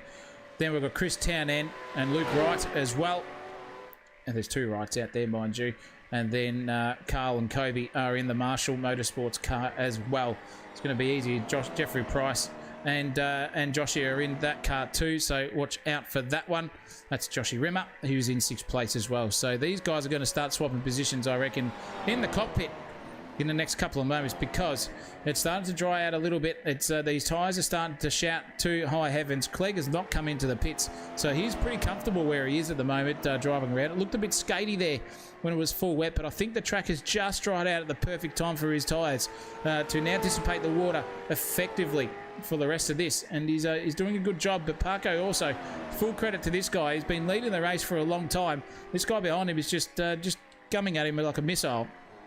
As Benny Mead said, the rocket is in the car in Fraser Clegg, and then the parachute is Benny Mead. Punch a couple of holes in it, and you'll be quicker there, Benny. Don't you worry about that. Burko's 9 seconds away from this battle. Seymour's coming through at a rate of knots, though, so we've got to have a look at this guy, because he's been on the charge and on the prowl from where he started. He started off 2nd place at him and his teammate, but he's just finding his way through. He's within 0.5 of a second now. So is Kobe Marshall on Saville and Fraser Clegg. We've got 3 battles on the track right as we speak, and it's interesting how quickly it can turn. Look at Seymour, though. He's just got the pace over Townend, closing in on him. Down the chase we go. He's not going to make a move here, but I reckon he'll make it by the exit of this and then onto the front straight away, because there's such a pace difference here between Seymour and Townend. 0.3 of a second, 0.2. Now it's about 0.1 of a second. He's going to go up the inside here into the final corner. He does. Both cars have got battle wounds on the front bumper, and it's side by side through the final corner of Bathurst. Out the other side onto the curb he goes, just to give a bit more racing room, and that is P7 for Alexander Seymour. Done easy as you like. Chockies, thank you very muchly indeed. Clegg, though, is right on the clacker. In fact, he's going to pass now Parkinson, who's just let him go by. Goodness gracious me, and the fair dinkum department, boys. What are we racing here? Are we racing for Bathurst wins, or are we just letting each other go by? What are we doing here? Put a race on, for Christ's sake. Clegg now in the lead of the race, though. Fair enough. He's doing a great job out there. He's really, really driving the tits off this thing, knowing exactly how to do it and where to go. Lovely, lovely stuff by the big man. And now he's got already a second in front by the time we hit turn 2. Up Mountain Straight we go. Lovely, lovely stuff for him. 1.5 seconds is probably going to be the gap by the time we get to the top of the mountain, I reckon. He's just driving like a man on a mission. He's in that flow state. Ayrton Senna style. As I say that, commentator cursed him, and he slapped the outside wall. That just wiped some rubber off the outside compound of that tyre, and go for it. But boy, oh boy, there's a commentator's curse number 1 already. I'm going to take it and go for it there. But Clegg now is in the lead, ladies and gentlemen. He's just absolutely singing to the high heavens. What's good, chat? Says, well, I'll tell you what. It is good stuff there, man. Good stuff. We're enjoying it out there, and I hope everyone out there in YouTube land is as well. And if you haven't already, hit that like button on the video, please. It goes a long way to our YouTube algorithm. If you haven't already, please subscribe to the channel if you're enjoying what you're hearing. Zachariah in the commentary box. And then hit that notification bell button as well, because that'll give you all the crack on when we are coming out on Sensational TV. We'll be back on Tuesday night for a triple header. We've got these guys in Aussie in the GT3s, and we've got, oh no, it'll be a double header, sorry. Then we've got the Rang Out boys as well, and the Brute Utes. So tune in on those ones as well. That's going to be bloody, bloody good to see. Monday morning as well is also on too, with a bit of dirt action. Tomorrow morning, if you like a bit of dirt, get yourself in there and go for it. There goes Fraser Clegg up the inside, gets that job done on a lap traffic marker. Out of the way, he says, thank you very much. That would have been Townend. It is Townend sitting in 8th place, up from 10th place on the grid. Doing a good job at the moment of these boyos, so good to see and good to have them out there as well, all racing around. It's pretty good how these guys are going out and doing this and sticking fat, because it's not an easy task by any stretch of the imagination when it's doing this, but it gets a bit easier when it starts to dry up. It's exactly what we're seeing here for Townend. He's just tiptoeing his way around. No real hints of oversteer or anything. He's just driving it cool, calm, collectively. And a very, very good job by that man indeed. And there goes Parkinson around the outside of him to blue flag his way out of the way of the leaders there. There's Townend. Lovely, lovely job. Still heaps of spray down here at Mountain Straight. And it's a beautiful, beautiful time to start following this guy around. If you can stick with him, Christopher, stick with him, and you might get some lines, you might get some tips on where to drive the thing and how to be quick. It's a good thing to do when you are behind a quick guy, because they can just give you those little bits of line that you didn't think you could actually take there. And if you just copy those big streaks on the tarmac there, it's ever the better for you if you can see them, if your graphic settings are up high enough, that is, for it. But that's how you do it. Very similar line up through here into the great section we come. A good little bit of driving here from Townend, and he's driving really, really nicely. Oh no, just as I say that, nearly lost it as well. Holy mackerel indeed. It's treacherous across the top, and the sun is way and way well out. In fact, there is sunshine, ladies and gentlemen, on the circuit.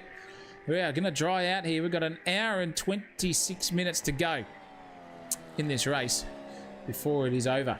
All bar the shouting. Clegg is in front. Parkinson in second place. Burke, Saville, Marshall and Rimmer are your top 6, with Seymour, Townend, Shelton and Matthews rounding out the top 10. And they've all been lapped bar Rimmer at the moment. So this is getting to that point where the other drivers are going to start coming in, and it could all just flip on its head. All just flip on its head, you know. Just that will be interesting. Very, very treacherous, but also interesting to see. And I don't mind it when that happens, because it gives me something to talk about in the commentary box and go for it. And speaking of, let's ride on board with this man. Give him a bit of screen time, Townend. We hardly call him on the racing. He's up inside the top 10. Crank it up, ladies and gentlemen, once again, because this is a lap around Mount Panorama with Christopher Townend.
What a beautiful, beautiful lap indeed from Townend. Very, very towy, but he got the job done. He kept it out of the walls. Bit of oversteer there we saw, but boy, oh boy, did that man put on a show for us. Chris Townend, ladies and gentlemen, taking you for a lap around Mount Panorama. Very, very nice place to be indeed. If you're in the chat, big save there. Is Brendan Hack in the chat? Yeah, big time. Just coming across the top of the mountain. Boy, oh boy, that was very, very sketchy indeed. But he saved it. And he's out the other side, clear as day, and off he goes. Let's have a look further up the road to this man. Oh, No, that is a very, very bad looking car from Cook Maitland there. With no front bumper on the car at all. Won't matter at the moment, and neither has Dean Wright either.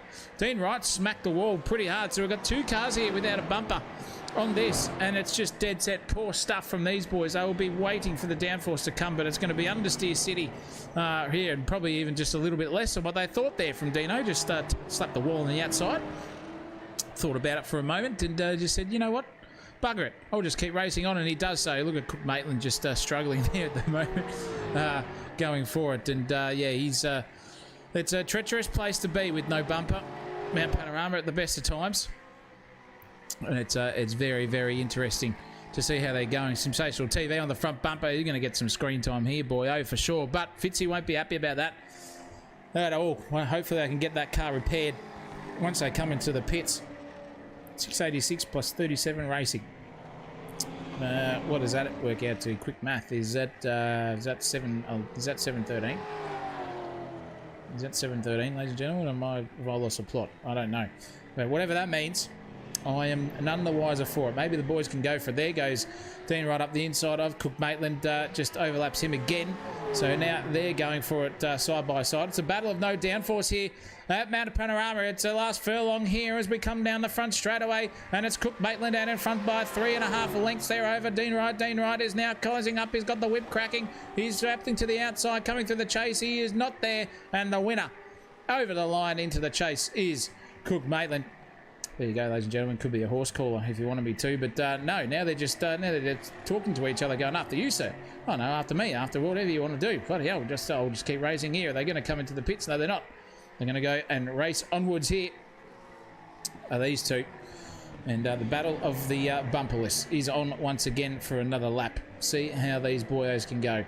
And in this placing, it's Dean Wright's position on the track now to see if he can pass him again, because he had the job done, but at the point of not, he just thought, no, let this guy go past me. He might have the chockies on me in terms of pace. That's exactly what we saw right there. Let's go to, oh, I'm not going that way, going the wrong way here. Let's go to this guy, Ty Saville. 3rd place overall for him on the circuit. 22.5 seconds away from Parko.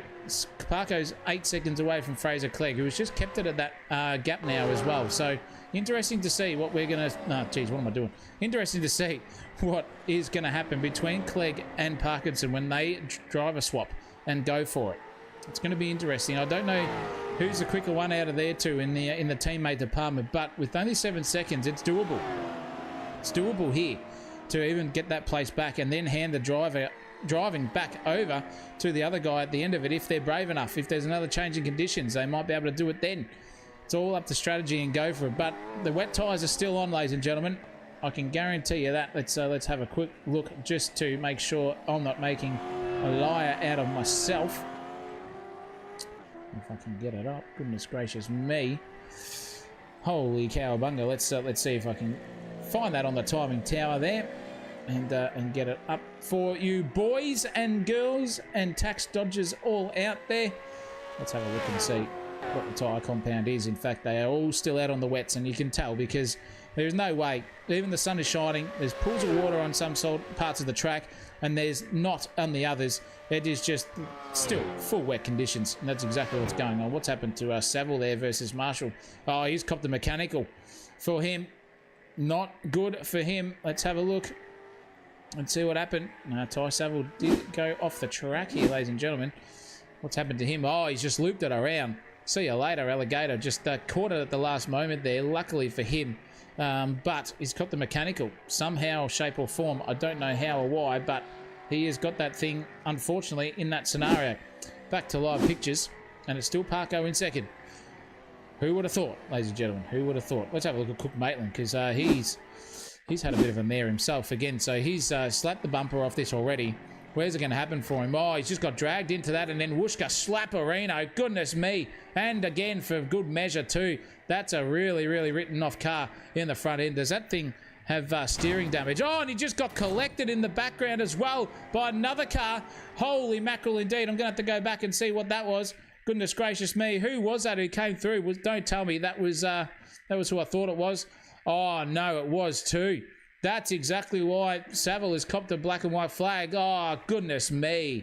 Dead set in a fair dinkum department. Eat your heart out there for Saville. This is the view from his car right as we speak. No wheel on the front of it, and he can't get it back. That is just dead set poor from him. He's entered the pit lane. Is he going to do it under his own power, though, or is he just going to park it up there? And no, he's going to keep going. Oh, what scenes there for Saville. That is dead set. Oh, life-changing stuff there for the scene of their race. Goodness gracious me. And in fact, I think Saville's out. He's in the pits at the moment. Hasn't said he's out. He's just repairing some damage. And Rogers is going to climb into that car and keep forming his way around. Big accident. Unfortunately, Cook Maitland tin-topping and pirouetting his way around, and then slappo across came Saville and took him out. Rogers is in the car now for the last hour and 15 minutes of this session. So he's going to be right out there as well and get himself into it. Anything else that we've got out there in YouTube land? No, Craig Matthews has gone off the track. Let's have a look and see what happened to this man in the mid-pack racing car. Just too fast into the chase. Out the other side he goes. And he will gallop on his merry way. Thank goodness for that. Keep going back for this. And it is still Parkinson out in second place. 8.3 seconds now. So has gapped a little bit now between himself. So about 7.7. 3 laps ago, 2 laps ago between himself and Clegg. So interesting to see. But this man is just on the charge here at the moment. That is the view from the front straightaway. There's Parko in the background. That is Fraser Clegg going straight through. And that is the gap. It's about 3/4, maybe 4/15 of a straight is 8 seconds here at Mount Panorama. By the time we get through, that's a good place to be. If you're a race car driver out in P1, goodness me. Brendan Hacks in the chat saying heartbreaking. Yeah, it would have been 2 for me. Goodness gracious me. That was a dead set absolute nonsense. Not where you want to be. You just see a car as you come around there, full pedal. Don't know where they're going. They put the reverse lights on and they just sort of tiptoe their way back that little bit closer, just as Clegg nearly slipped himself into the wall there as well. And it's good night Irene for poor old Saville there and Ash Rogers. But he's back in the car now, is Rogers. So that car has been repaired.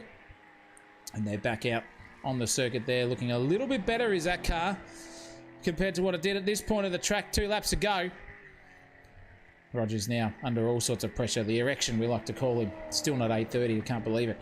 And he is doing a very nice job, looking already on track and race on because the wet tyres are on. It's still wet. It's still enough to not go on slicks, ladies and gentlemen. But at some point, this guy is going to have to take a blink and say, you know what, I'm pulling it in and I'm putting on those big, sticky, slick-looking things and go for it. But definitely wet conditions out there still so far. If we've got any other drivers out there that want to have a chat while we're talking, I can't bloody drag them in. If you're out there, Dean Summer, or if you're out there, Jeffrey, get yourselves in there and you're listening to the stream. Come and join the Sensational TV channel. They didn't allow me to drag. Oh, now they have. I'm going to drag him in here now, and I'm going to have a chat to him. Jeffrey, are you around, my dear friend? Yeah, mate. Well, here he is, the big man. Let's get you on the stream first of all, mate. Sorry, 1 second here. How are you, big son? You did a good job out there, and your teammates back in the hot seat. Yeah, he's travelling very well. He's travelling pretty well. Mate, we better go and better than we thought we were going to. And he went off the track there and lost the front bumper early on, so he's tracked along very well. He's doing well, mate. He's doing well. How did you feel out there in the changing conditions that were ever so treacherous behind the wheel? It was all right. The mistake of the last lap I did was very sketchy. Yeah, should have went in, but yeah, somehow made it back to the pits. Well, mate, you did it pretty well. Is it? Are we looking on song here for a little bit of a podium position, you reckon, or is it just too far away? What are we thinking? Yeah, if we keep going, I think depends who takes over. I don't know who the other driver is for Kobe. If I might have a chance of keeping with him, but hopefully. Yeah, hopefully. With Kobe, I'm pretty sure it's mid. No, it's not. It's Carl who's going to be jumping into it as well. So. Yeah. Yeah. Two relatively quick customers there for sure, but that's what the championship's set up for, isn't it? We've got the quicker guys teamed up with some of the slower guys and whatnot, and it seems to have put a little bit of a spanner in the works, don't you think? It's been good. It's a good idea. I've enjoyed it. Do you get any... I've got a little bit from sorry, Dave, mate. that's great. We've got even more people in here. Happy days. I was going to say, Jeff, do you get some tips and just think about, oh, geez, I didn't think about setting the car up this way for certain things, or is it just a matter of learning how to drive around someone else's setup? My wet drive improved tenfold. But Josh, helping to set up, and that was great. It's good to see, because I was just on the blower to Benny Mead earlier, and he said, "Oh, I'm the parachute mate," and Clegg's the bloody rocket. The setup was his, and I'm just driving the thing apart from the brake bias. So interesting. Yeah, he's doing 225s at the moment. Like, that's just ridiculous, really. Like, oh yeah, I'll tell you what. Like, even when it was wet, he was doing 223s, mate. Yeah, he's got no front splitter at the moment. So yeah. Yeah, indeed. We're gonna have a look at that, mate, as well, as we keep going. But I'll bid you farewell for now. Are you gonna hop back in the seat, or is your job done? Nah, mate, I'll be back in here very shortly. Very good, mate. Well, I wish you all the best, and go out and get him, and hopefully we can see you on the podium afterwards for a bit of a chat. Cheers, Blake. No wuckers. Jeffrey Paraiso Horse there, ladies and gentlemen. And boy, oh boy, is that man a ripper. He knows exactly how to go racing, and he's on for a podium here. That's what we want to see. So we're going to get some sort of spicy action. But let's have a look and see what's happened here to Big Fraser, because we just heard that he had his front splitter missing, but it's still here. It's still here on the car. It is very, very much punched in. It's probably at that stage where, well, we might have just even had one quick repair to do. Let's see if we can find any nefarious activity that we were looking at. I can't see anything from that man, but two people did though. Swanson's had a crash here. So Riley's just come out of the pits under Cook Maitland's flag, and is he going to just... Yeah, he is too. Oh, look at that. Just rode off the car within 10 seconds of him hopping behind the wheel, and nearly took out big man again. Rogers is just climbing through, and he's already put it back in the pits. Oh, goodness mate gracious me. That is unfortunate there, big time. And Cook Maitland's just hopped back in it and gone, you know what, I'll keep going. But Dino Wright's had also a little bit of an excursion with his no front splitter scenario. We'll see what he's doing here. It did say he crashed. He's going to loop it around here. He is too. Oh, geez, tin top style. Just nearly got himself back into... Yes, he did. Finally didn't hit the outside wall, thank God for him. And on he races again. This is your leader, ladies and gentlemen. Welcome to the broadcast if you have just tuned in. And if you haven't, well, tune in now. Get your uncles, get your aunties, get everyone in there. And get going, because I'll tell you what, it's pretty entertaining here. The rain has come, it is gone, but it is slowly drying out. It's sort of at that stage where you don't know whether you should put your other driver in if you've been driving through these treacherous conditions, but you've got to be aware that there is a minimum of an hour each, at least in this 2.5 hour session, to actually be underneath the driving controls. So yeah, interesting to see. Benny Mead has not hopped in the car. This is your leader on screen, and we've had in the chat there as well, mind you. The bike rate's coming in and said there was a tough stint in the rain. Glad Luke Williams is in the car now. Well, mate, let's get him on the stream while we've got him. You guys definitely had a little bit of a mare there. There was parts hanging off the car, and then it was a little bit second hand, but the car's looking good and fresh now. Luke Williams is behind the wheel and doing a great job there for you. Mr. Townend is there in the chat. If you do want to pop in, mate, by all means into the voice comms, get yourself in and whatnot. I'll wait to see if you are there, and we can have a chinwag as well about your excursion through there. But let's race on. Marshall has entered the pits, ladies and gentlemen. He has entered the pit lane, and he is about to change drivers, I would say here. His teammate is about to hop in the car and send that thing around. Unless he's going to pull it over very, very shortly. He will. There he is. Off he goes. Driver swap incoming here. Well done to Kobe Marshall. A good stint there for him. and he'll be happy about that. When is Parkinson going to come into the pits, though? That is the biggest question. There is Fraser Clegg going to also blink here for his teammate to come in. Parko has been driving really well. He's done his best to keep himself within at least a grasp of the big man Fraser Clegg out in front of him.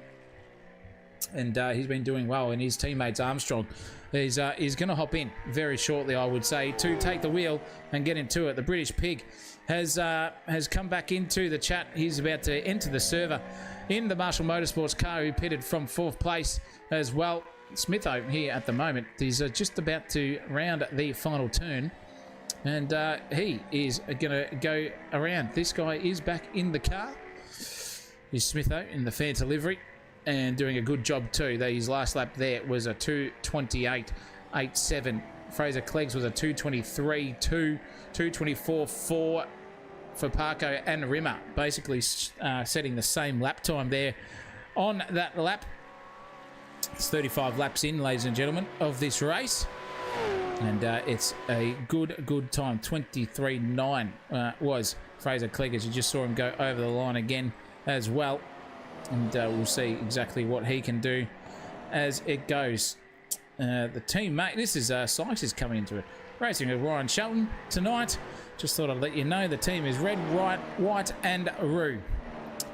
And that is exactly what they're looking for there.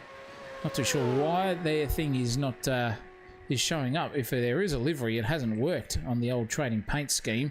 But this is Ryan Shelton out in track. Johnny Sykes, as love child, has come out of the driver's seat, and this is him and his teammate now on screen for effectively P7 here at the moment, but could all change in the next hour or so. We've got an hour and 6 minutes and change left in this race. It's been bloody good to have you all with me. Boy oh boy, have I enjoyed everything so far. It's just been non-stop action up and down the field. And let's have a look, because even here on this, Ash Rogers has had a mare, and he's DNF'd, ladies and gentlemen. He's DNF'd, and he's had a bingle. Is he going to slap the inside wall? No, he's just lost it completely. Oh, tank slapper, Jamie Whincup style. Out of it he goes, and he's trying to get that thing turned around. Is he going to again? Oh, it just slaps the wall once again, and that's just insult for injury. Teleports out of the way of Parko coming through at a rate of knots. Has he made it back out onto the track though? Well, I don't think he has. I think he's pulled it in. As big Ash Rogers. No, yep, he has, and he's just repaired that damage and back out again. It's just gone worse for him as the race goes on, and his teammate Saville, who was involved in an incident between himself and Cook Maitland up the top of the hill at Skyline. This car has been in the wars, ladies and gentlemen. You wouldn't know it, but it's been in the wars. 8th place. He comes out back into it. So we've got Fraser Clegg out in the lead. Joseph Parkinson in second. Joshua Rimmer in the super cheap auto livery car. Oh no. What's happened to Seymour? He's had a bingle. It's just popped up on my screen. What has happened to Seymour, the old topless bikini here? Oh, he's just caught in that little incident there, and that's just tank slapped him into the wall as well at Skyline. Oh, huge damage on the front as well. Oh boy, crashes galore, and just insult for injury, just punches the rear bumper in. And as well on that Mustang, it's just finding reverse there very, very easily. Mind you, it's not that easy in a real life V8 supercar. I'll give you the hot tip. But he's got no front bumper on that thing, and that is not the place to go. And also, again, back to live viewings for 1 second, because Shelton here, we just called him out with Sykes' teammate, has had a crash as well. Right at the same point, I'm going to tell you, yep, it is literally the same place, ladies and gentlemen. Not as much damage, though. The bumper stays on.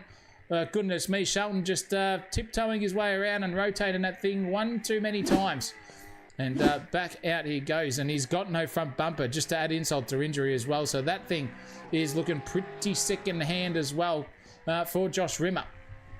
He's had an incident, and I haven't seen it come up on the list. Let's see if it did come up, for goodness gracious me, because where is it? No, he passed Kobe Marshall. He passed Kobe Marshall a couple of minutes ago, and nothing has come up for the big man. So we don't know what happened to him. We don't know. We'll just never know. Just never know. But nonetheless, he's got no front splitter on, and that's not going to be a good scene for him as the racing goes on. I can give you the hot tip. It's going to be there. It's going to be on. Is Chris racing, says Matt Munro. No, mate, he is not. He's the mere spectator at the moment, going around. That was a tough stint in the rain, says by quote. Yeah, Williams in the car, already read that one. And Brendan Hack says the sweat has been sweating on him from Mr. Sykes. So, interesting. Are they sitting really close together, or is it just me? I don't know. But nonetheless, enjoying it out there in the chat land. It's good to have you all with us here. Fraser Clegg is still in the car in P1. This is a man in P3 with no front bumper on the car. This car looks a little bit more handy. That is Joseph Parkinson still racing around. Geez, he's done a good stint. He's been in here for a long time as a big man, as is Fraser Clegg too, mind you. But he will be out of the car very, very soon. I reckon once that hour ticks over at 1 hour and 28 minutes, up to 1 hour 30 for the last hour, he's going to hand the keys straight over to his teammate and get himself back out into the race as well. Let's have a look, because looks like that Smith and Brittingham are coming a little bit closer together here. So this is going to be it's going to be interesting to see. Here we go. We've got some action. That is Brittingham in Kobe Marshall's car. This is Jacob Smith back in his car. So it's a teammate. It's the co-driver versus the real driver here, and it's not Marshall who's in the front position. It's Brittingham. Jacob Smith here has got a good little sense of opportunity. The track is drying out. You can see the spray off the back of the cars getting less and less and less. The windscreen wipers still need to dissipate some water, but it is still wet conditions out there, just coming to that point where it could be a little bit dry. And you can just see there that Brittingham was very, very much struggling to pull that thing up mid-corner there, and it's looking very, very dancy. Up the hill we go here at Mount Panorama, and it's just a little bit more calm, cool and composed here for Jacob Smith, just sitting behind him, I reckon, and just thinking, no, you know what, that'll be fine.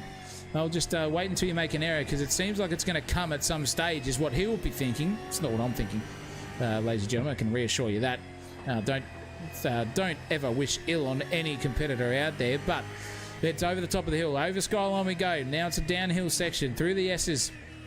We find our way, and oh, look at that, very deep there from Brittingham, and this is a beautiful apex opportunity for Smith to get the power down early, but he can't. He just hasn't got the traction there, and out the other side goes that Kobe Marshall Motorsports car, looking for a little bit of a move, just showing the nose, taking the tight line through Forest Elbow. Out the other side he goes, and Smitho versus Brittingham is on here at 0.6 of a second. Not much left in it. They're going pretty well indeed.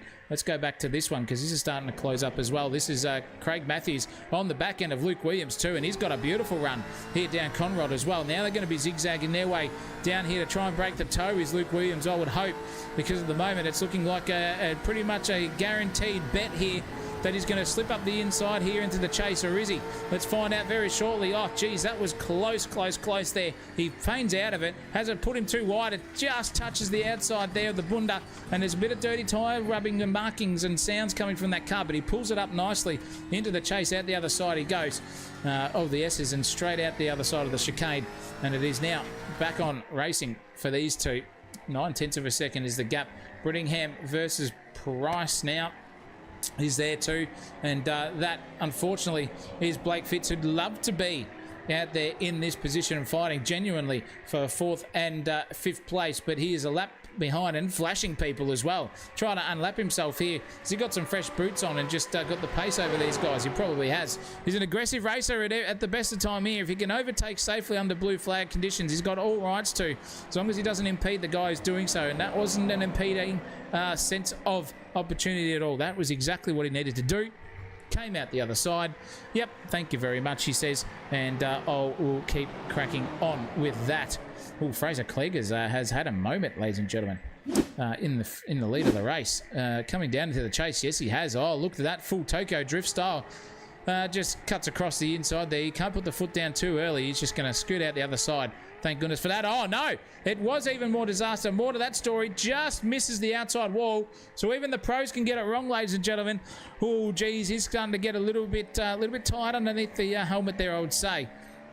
Those little areas just start to creep in. Hopefully they don't compound, though, and create more and more and more, because it is just not the place you want to be leading the race and starting to get yourself in that zone where you're thinking about mistakes rather than putting the car straight. But this man has taken over from Parkinson. They've had their pit stop, and it's now the strongest bicep in the land. Brad Armstrong is right out there on the circuit, And he's got a little bit of a gap. That is Alexander Seymour behind him, trying to unlap himself as well. Also a couple of laps down.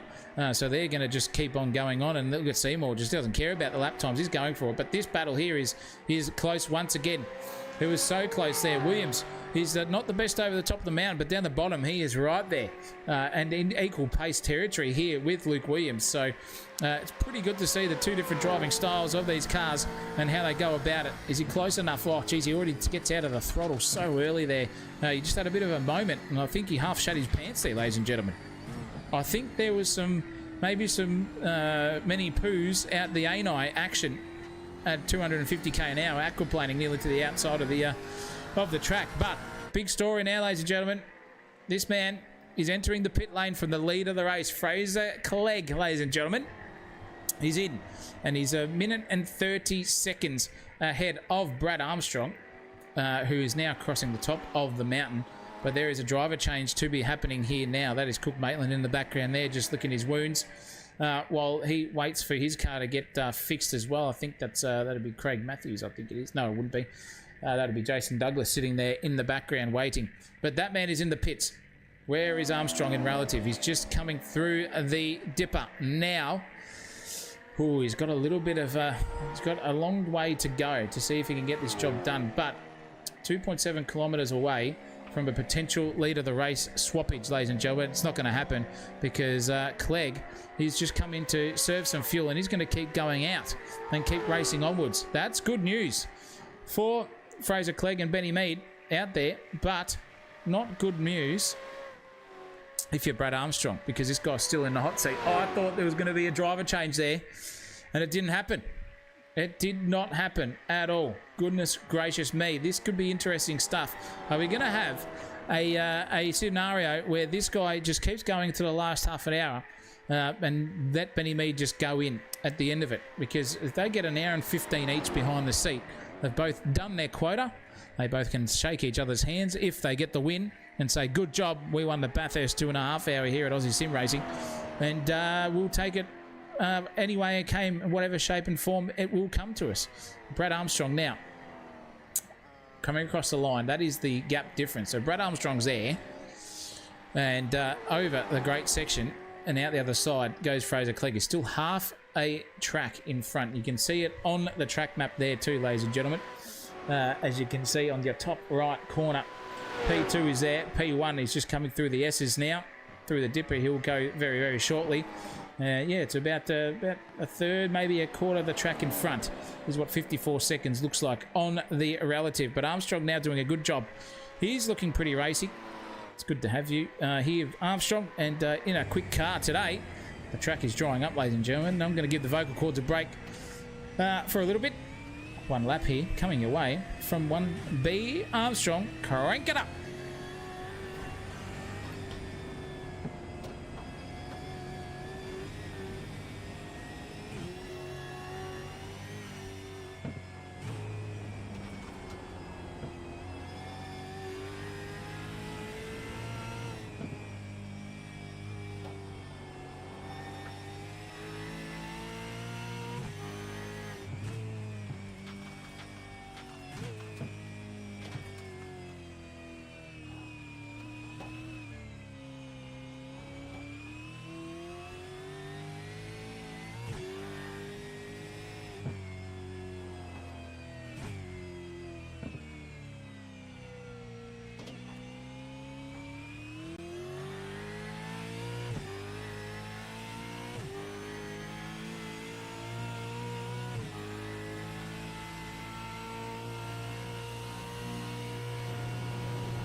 That is a lap on board with Armstrong there, ladies and gentlemen.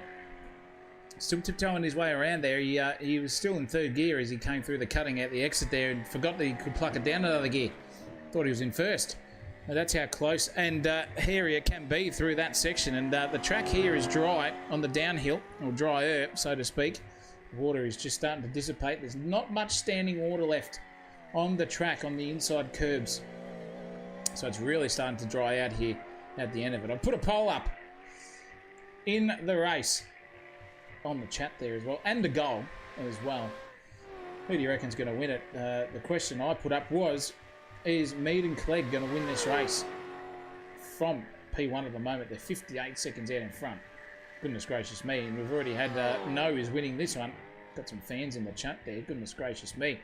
Anti-Dope Dean has said, oh, it's Dean Wright. Hello, mate. These things are monsters in the wet, he says. Indeed, mate, they are. By jingos, by gee, by crikey. Are they anything? They are absolutely ridiculous out there.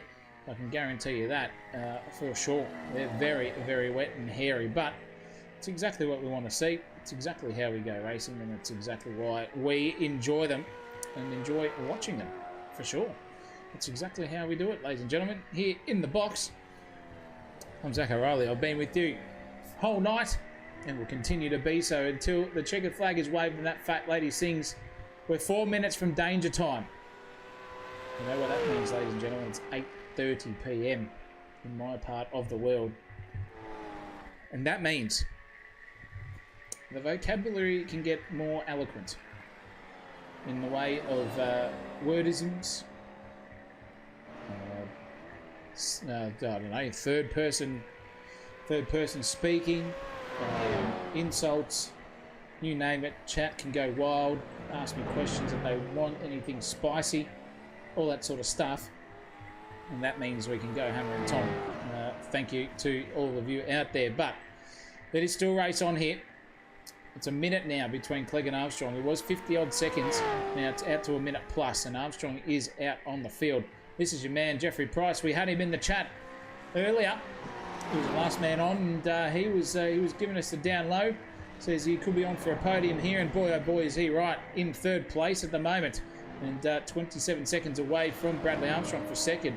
This guy could put it out there and make it the price is right. Boy, oh boy, in the GD3s was the price wrong.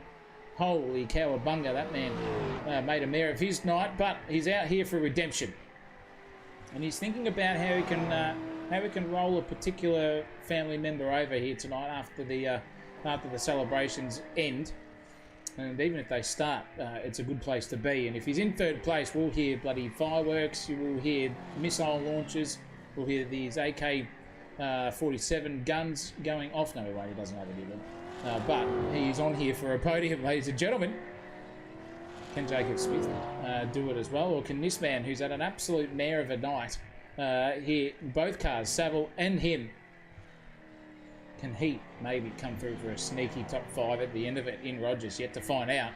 We've got full, what have we got?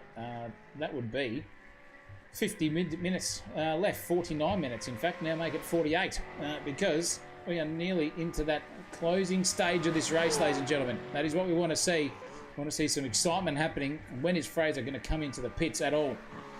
Because I'll tell you what, that guy has been charging through the field and doing 3 second a lap quicker times than his compatriots out there on the racetrack. That is just ridiculous pace. But nonetheless, he's still out there, and Benny Mead is still yet to go come into it. A couple of incidents we'll have a look at quickly. Fraser Clegg has had an excursion himself out there in P1 again, and he's going to do the same thing that he did 5 laps ago. So it's starting to get to that point where he is thinking about it. And then Brittingham here came off the track as well with the British Pig. Oh, geez, this is going to be hairy stuff. Did he get caught? And oh, no, full tank slapper for him. And just touches the wall. Just touches it there with the British Pig. Smith's got past him. So is Jeffrey Price as well in the meantime.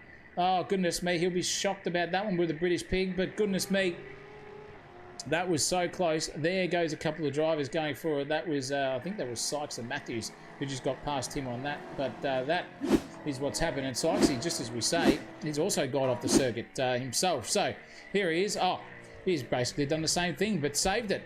Then saved it a bit better than the British Pig. Just put the anchors on at the right moment, right at the top of Skyline, and back into it. Good job from him. Great job, in fact. What can this guy do, though? Alexander Seymour. Let's go back to the live proceedings of Alexander Seymour. Because he's crept his way back through. He was down in 12th place and doing a good job. But 6th place at the moment. A long way from where they started. He started in 2nd. Hit him and his teammate. And this is not the place they want to be in the Penrite car. Hopefully they're going to do their best Matt Payne impression, who is just very, very quick in real life at the end of it.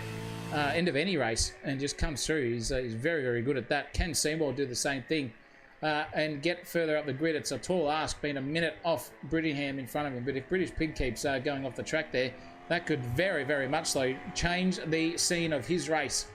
And that will be interesting. I can guarantee you that. It's going to be bloody brilliant. But at the moment, Clegg, Armstrong, Price are your top 3. Smith, Brittingham and Seymour are your top 6. Out of that one as well, from 4th down to 6th. Rogers is 40 seconds away from Seymour at the moment. Doing 2:24s though is Seymour. His best is a 2:20, so still a little bit off his pace there. But you can see that dry line now just starting to creep in a little bit more in sundry. And it is celebration time, ladies and gentlemen, because it is after 8:30. Get yourselves in. Got a shoey goal up there as well for some super chats. I'll do a shoey out of a op shop bought shoe. Don't know how sterilised they are. Hopefully they haven't got any venereal disease in them. But if we get to the scene of the crime, so to speak, that super chat goal, it'll fund the beverage purchase and the shoey at the end of it. I've already done it once. I've owned up to my promises. I've gone and done it. Let's do it again, ladies and gentlemen. Let's get yourself involved out there. Evening to everyone out there in the YouTube chat land. If you haven't involved yourself already and you feel like just saying, hello, I'm here, I'll give you a shout out on the stream. We've got a fair few people in here. We've got Andy Dope Dean right in there. We've got Brennan Hack, Matt Munro. We've got 92 Tuner in there. Ryan 97 NZ.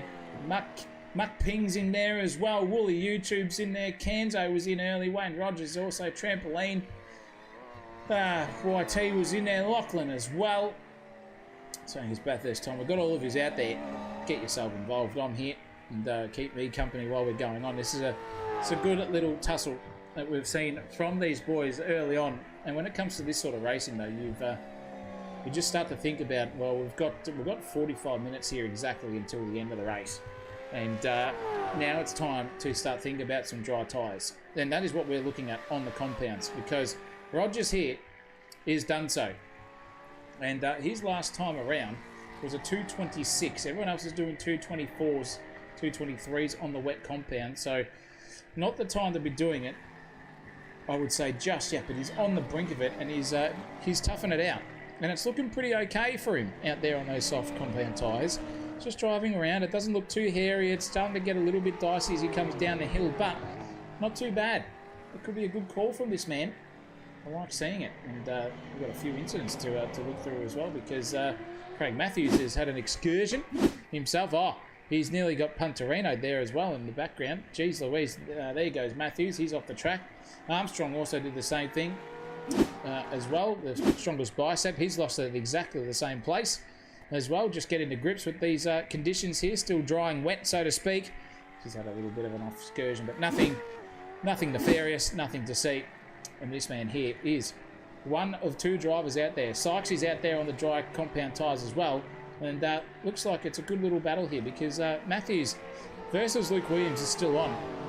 And in the background there is the British Pig trying to lap these guys at the same time. But good little battle, because these guys have been going at it pretty much for the last 4 or 5 laps. And this is the closest they've been. 0.3 of a second now. Here's Matthews. Luke Williams in front. Down Conrod Straight we go. All the way up, 240 clicks already, 250 approaching now. 6th gear, we're slapping out at 256 k's an hour. And we'll get up to about 270 before they slap the anchors on. Nearly 280, in fact. They do go to 280 and beyond. Just at the chase, they both put the brakes on the right time. But that's a send up the inside. That's going to be a Punterino just in the background. Oh, he didn't let go of the brakes, and he sent them both off there. Has Matthews. Williams has got the better of it. But that was hairy stuff, just enough there. And he has lost a lot of ground in that. Oh, goodness gracious me. That was so close to turning each other around. I can give you the hot tip. They might like to do it on a Saturday night, ladies and gentlemen, but on the iRacing circuit, not the place to do that. I can give you the hot tip. And has been released, has Luke Williams. He will be absolutely singing to the high heavens about that one, thinking, holy cowabunga. How did I not get turned around there with no lube or no vas, as they say? Oh, geez Louise, it's coming out already. Here we go. It's 8:34. We're on. And Luke Williams now is right up there. And he's got 8th place by a good margin now. 3.5 seconds over Matthews. All that hard work has just gone to zilch. And he will now breathe a sigh of relief. Up 2 places from where we started. Started 10th. And I'll tell you what. There might have only been 12 people starting this race, ladies and gentlemen. 12 cars. But it's 22 drivers. Let's keep that in perspective. It's 22. And that means there's at least... Oh, what is that? 12, 24. Holy cow. Good math on me. 24 drivers out there, and they're all in each other's cars at some stage. So it's just going to be a big seesaw event. It's not over. There is no way this thing is over. It might look like the gaps are out there and it's a hell of a long time, but I'm telling you now, it's not over, ladies and gentlemen. There's something going on in the universe. I can feel it. I can feel it. Oi, Zach, says Dean Verrill. Yeah, what, mate? What do you want? What do you want? Give me something in the chat. I'm listening. Great drive in the wet, says Brett Mop 6158 as well. Thank you to our subscribers there as well. A couple of new ones coming in too. Good to have you with us here tonight. Thank you for your support. Really, really appreciate it as well. This man here doing a good job, but this guy here is just ploughing his way through the field. 1 minute and 12 seconds away from any threat. His last lap was a 2:23.8, so the track has not got any quicker, ladies and gentlemen, believe it or not. It looks like it should have, but this guy was doing 2:23.9s in the pouring wet. So it's just at that point where I would say that Roger, Summerall and Sykesy have probably got the crossover time right, because this guy's not going any quicker on this compound, on the dry tyre. And I'm just going to change that really quickly, because we don't need to see that anymore. Let's just get the logos back up. We all know what they're on so far, but it's at that point where it could be that crossover time. Fraser Clegg did just did a 2:13, so he's right on it now. No, his last was a 2:21. Sorry.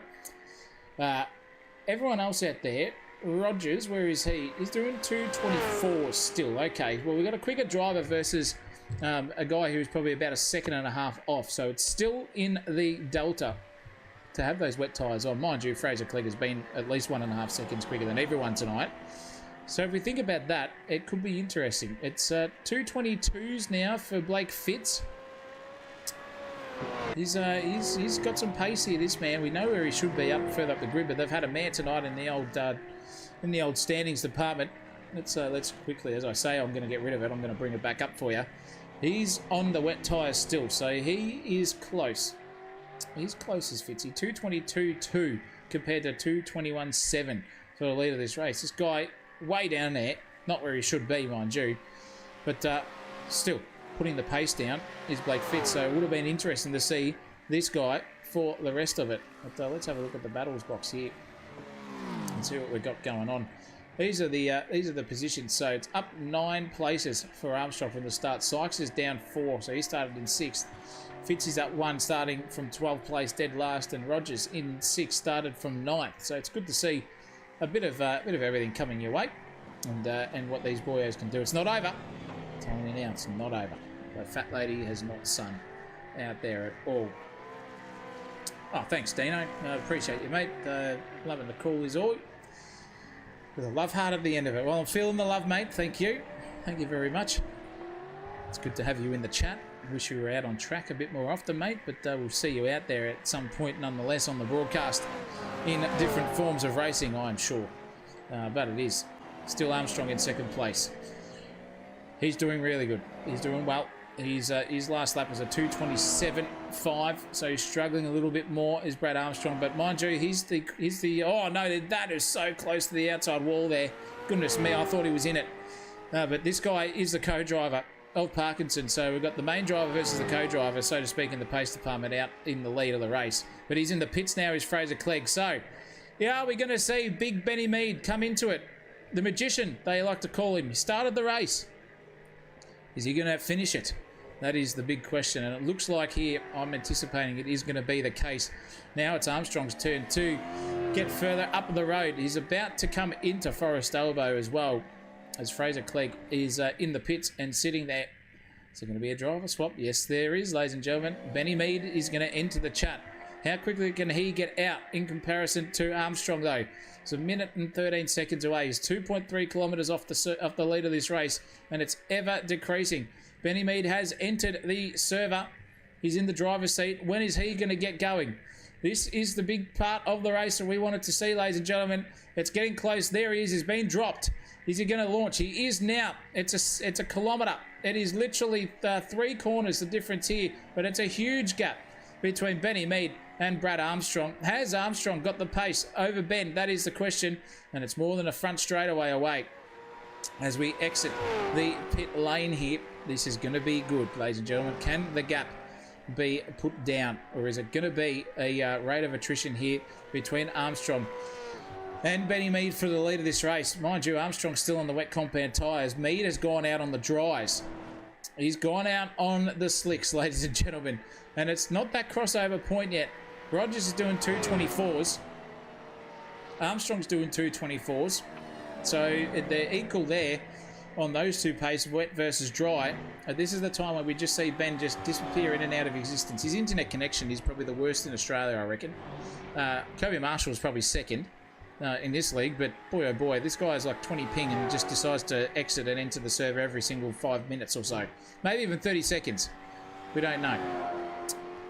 But he's doing a good job. He's doing a good job nonetheless. And that is the lead of the race. 24 seconds has been chopped from a minute and 18, ladies and gentlemen. That is it. Are we going to see a performance here of a lifetime from Benny Mead to take the win out? Fraser's done all the hard work. He's handed over the keys and said, you know what, mate? If you don't win it from here, the old left, right, good night's coming your way, son. When I ever meet you in real life, I can guarantee you that. And if Benny is under all sorts of pressure now, it is time to perform, Mr. Mead, and do that magician stuff, do that magic trick stuff that you do so well out there in it. And we'll see how he can go into it. Luke Williams has come into the pits from 9th place. Jeffrey Price is still flinging it away around here on the wet tyres as well. In 3rd place himself on the podium, just touching the outside bit of standing water left there that hasn't evaporated from the circuit yet.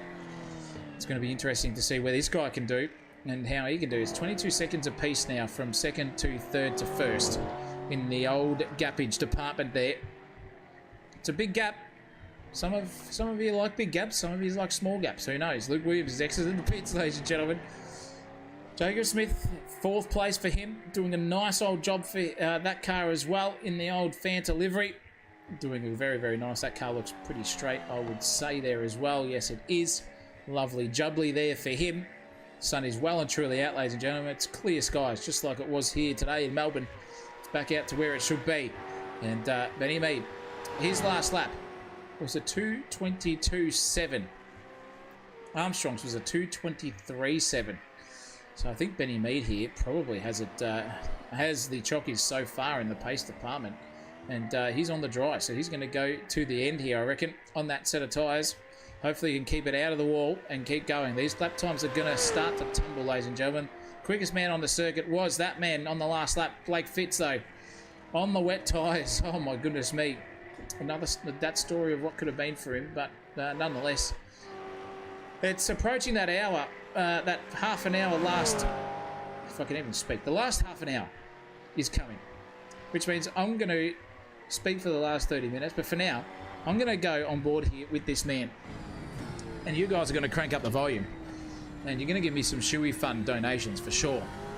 Because it's not cheap out there. Op shops can be a bit dear. And in the meantime, crank it up, ladies and gentlemen. And listen to this beautiful V8 supercar of a Camaro far away. It's round Bathurst.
we're back on, ladies and gentlemen.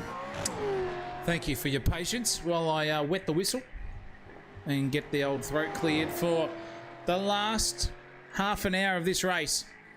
And Benny Mead is in a beautiful position here to take P1, and Tyler Craig as well. Goodness me, those two were very, very quick. And they're still quick out there. Armstrong has not been able to gap him in second place.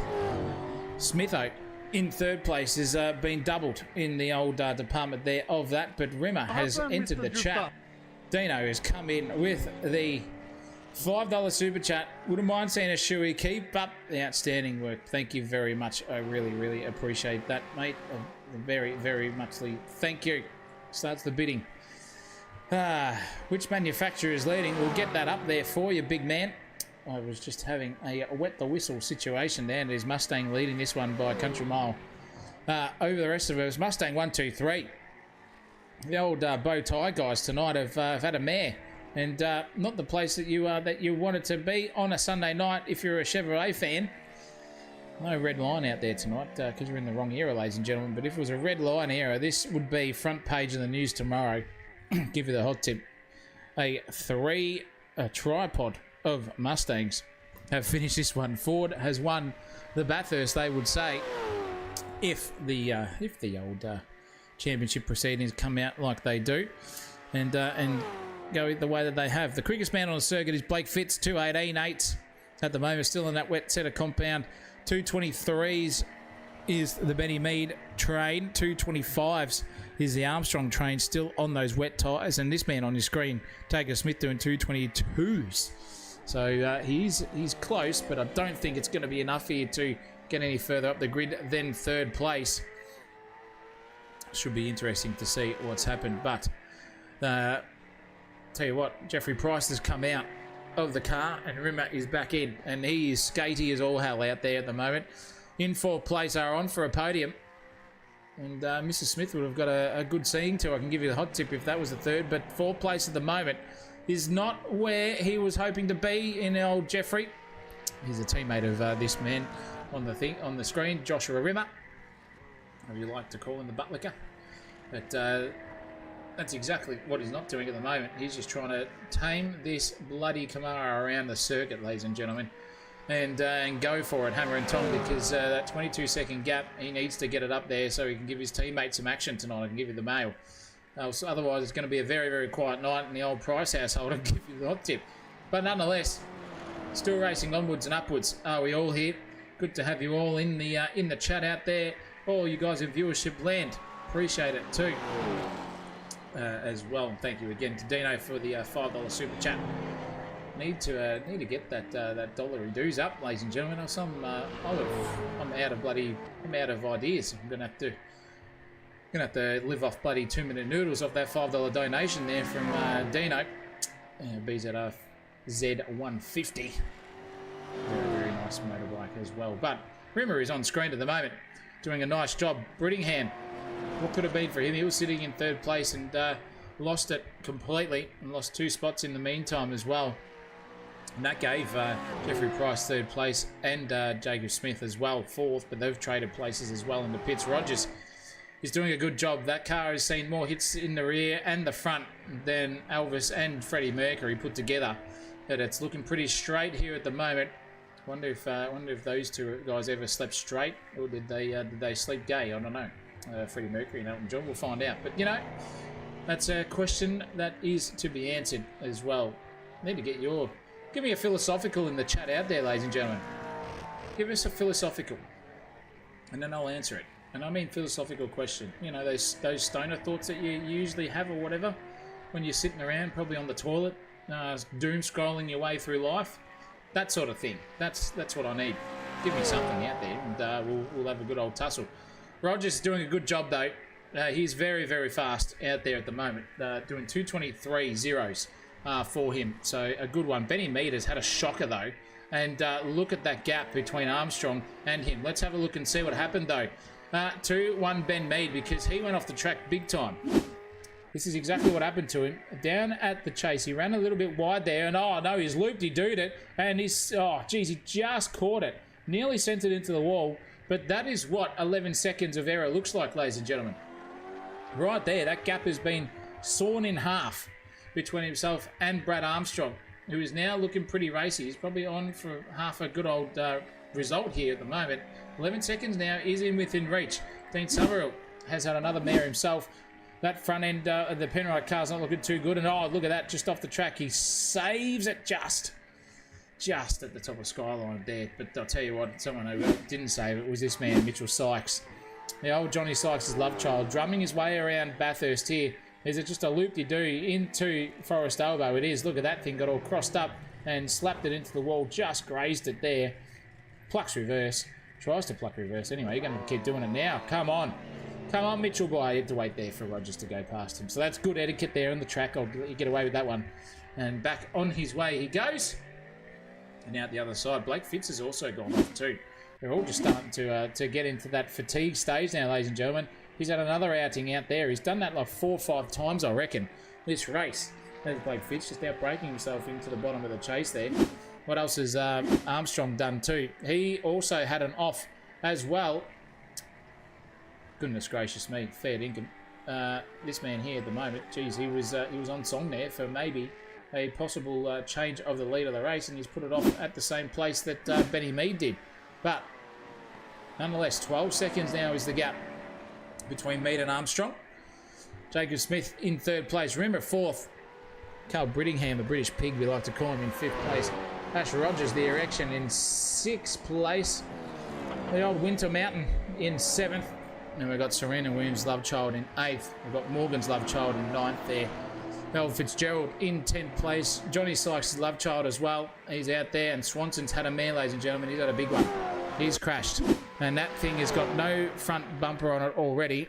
Cook Maitland's car tonight has had... Whoa, that's a wheel disconnection or something. And that is just full see you later. No hardware whatsoever. Wacko! Wowee! That is a written off car.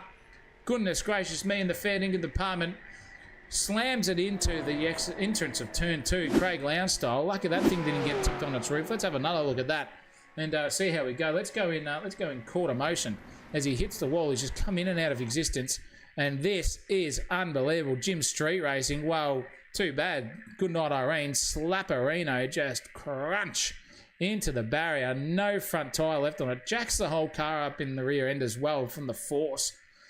That is a very, very big hit as well. And that front wheel is wobbling more than a belly dancer on the front left-hand quarter panel of that car. Unfortunately, they're there for Swanson. And he's put it back into the pits afterwards as well. Fitzo has passed Travis Freeman for P9. Let's have a look and see how that happened as well, ladies and gentlemen. There he is. So he's clawed onto the back with all that pace. Oh my goodness me, just off the circuit. Doesn't even worry about it. Goodness me. Thank you, Alan, for the subscription to the channel. But goodness me, that was a he's pulling it up there and let them go past. There is Fitzy. He knew that was a little bit nefarious. In fact, no, he didn't let them go past. He just galloped back on down the road like nothing happened there. What are you doing, Fitzgerald? Get yourself back in there. Freeman, though, he's only 7/10 away from Fitzy. He's lapping absolutely 3 seconds quicker than anyone else on the track at the moment. Is this man in the bright green Kermit livery? Whew, he's on. He's absolutely on like Donkey Kong here for this one. He's probably going to... Where is he? He's 31 seconds away from Luke Williams. He's not going to get there in time. Don't tell me Benny Mead came into the pits. No, the timing tower just had a mare. But he's gallivanted his way back out. He's recovered after that big off at the exit of the chase. And he's back in 12-second, 13-second insurance territory between himself and Bradley Armstrong. Goodness me, that was scary. We've had some chatters in there. Go Rimmer, says Tuna. Ryan's 97 New Zealand asked me if I do or do not know about the bird. I do, man. It is the word. It is the word. I'm telling you, it is the word. But I've got you there, mate. That's for sure. That's how good we are here at Sensational TV. We've got them all. We've got to do more than give me that sort of action. Give me something else to think about, for Christ's sake. But Mead's in a good place. Fitzy's the quickest man on the track. He's got past these boys. That is Armstrong coming up behind him as well, trying to unlap himself. Well, a lap Fitzgerald, in fact. Fitz has done his best impression to unlap himself as well. So good little stanza, as I would like to say, between them. But it's pretty good. It's pretty good racing out there at the moment, ladies and gentlemen. Lachlan Burke is only 8 seconds away from the big man, and Freeman too is just got away. Has Fitzgerald over Freeman, 2.9 seconds away. 8.3 seconds is this gap to this guy on the screen. And Lachlan Burke has got back into it after Jacob Smith changed drivers as well. They've come out in 5th place. No one here tonight is going to get any sort of penalty for not enough time behind the wheel. They've all had a good crack at it, I can guarantee you that. But it is so dry out there now. It's basically, like I say, it's nearly full dry. Just a little bit of toing and throwing, but it's 100%. Surely it's time now that these boys have got the old whatchamacallits on, the old wet compounds. If I can speak correctly, surely they've got the wet compounds on now. Let's have a look and see what they've got on there, ladies and gentlemen. It's dry, wet for the top 4, and it's dry all the way from 5th down to 8th place. And then we've got Fitzy still on the wet compound, lapping faster than everyone else, but everyone's catching up to him. Joshua Rimmer on the dry compounds doing 2:13s, 2:11s out there by Armstrong as well. But that's all their best laps. The last lap around was a 2:13.8 by Rimmer. He is flying along. He's that big man. And he's got him to 3rd. I just missed that. Goodness me. It is back on. Rimmer has passed Jacob Smith for P3, ladies and gentlemen. And he's just done it on the straight because Smitho was in the pits doing a driver swap. And there he was sitting in there. And that is why this man is back into it. Oh, it's on again here now for Gregory Price. This is now dancing horizontally, if you know what I mean, here for the big man. And 2:14.7 was the last one. That is a good place to be. Fantastic. That is what we want to see. That is what we want to have, ladies and gentlemen. Bit of action, bit of toing and throwing over the podium positions. And it is back to live scenes here. There's Lachlan Burke now out in 5th place after coming into the pits and getting Jacob Smith out of the car, booting him out in fact. But now he's right on the back here of the British Pig, who also came into the pits too. So now it's a battle over 4th and 5th. It always happens in the last 15 minutes or so, ladies and gentlemen. We've got about 17 to go. And it's now fighting over these placings in 4th and 5th place. Lachlan Burke here now behind the wheel. Brittingham in control. Kobe Marshall just sitting from the sidelines and watching this dissipate. Look at the closing speed here of Lachlan Burke. Really, really good stuff. He's just firing his way down. There's 0.3 of a second. That's slapping the wall. And oh no, there it is. Job done there from Lachlan Burke. That was huge, huge moment there for the British Pig. He just slapped the outside wall harder than a drug dealer on a Saturday night in the club. Boy, oh boy, in the fair dinkum department. That is exactly what happened. Let's see if we can get that collision up on it again. Holy cowabunga, because no, didn't even want to register. But that was still pretty good stuff and a bit of an error. Got away with it, luckily there to the British Pig, but that is Lachlan Burke galloped all the way back into 4th place from being a fair way down and getting overtaken by Rimmer in the pits. And he is now 1 place up from where they started, these two. That's a good day.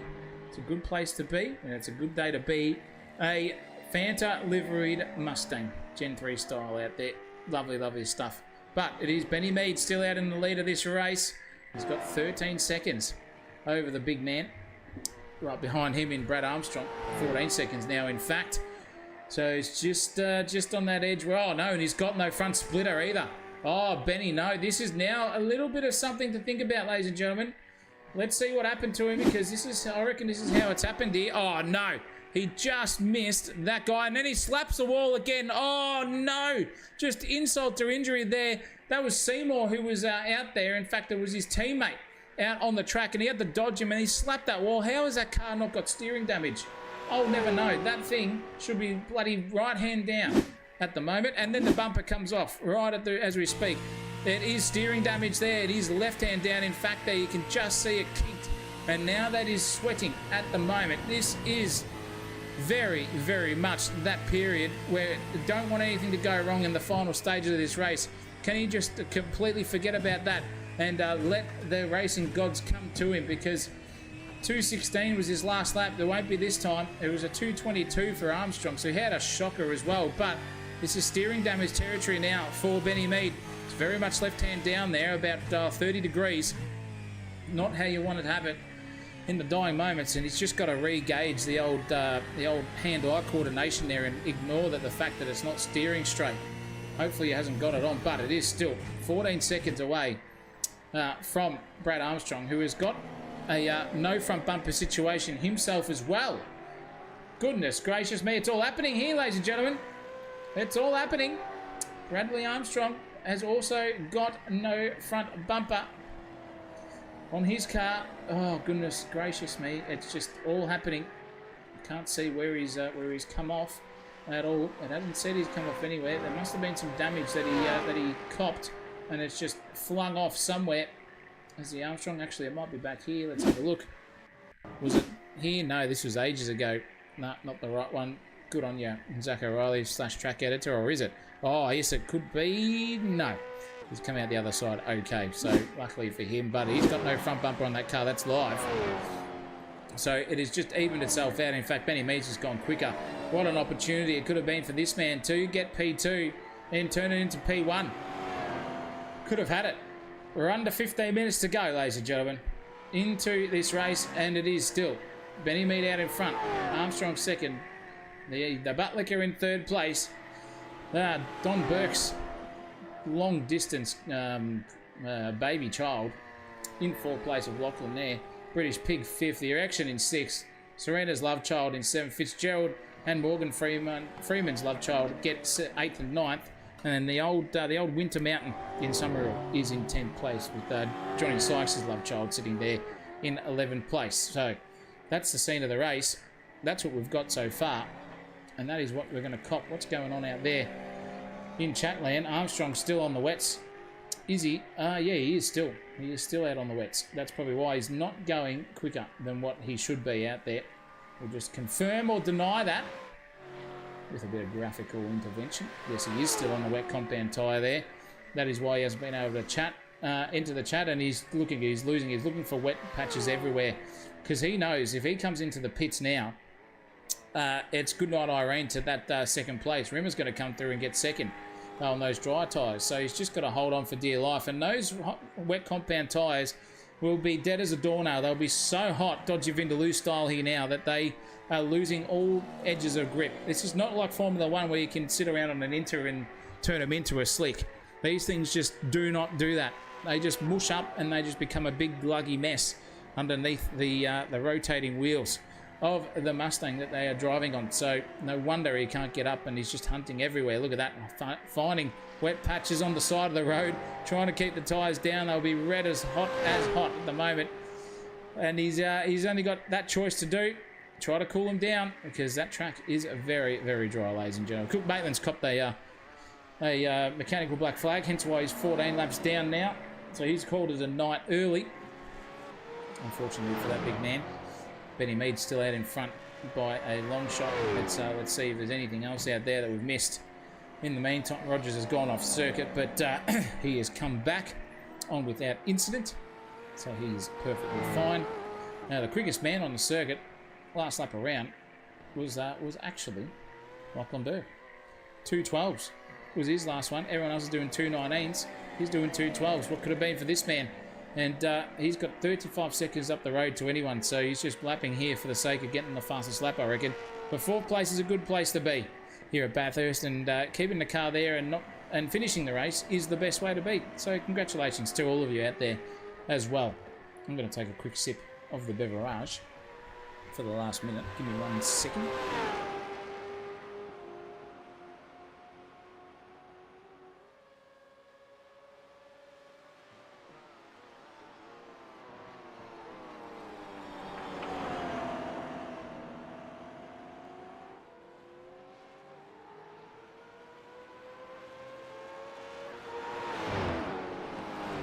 That was a good little manoeuvre there from Lockie Burke, just to get up the inside there and get straight past. Loving that.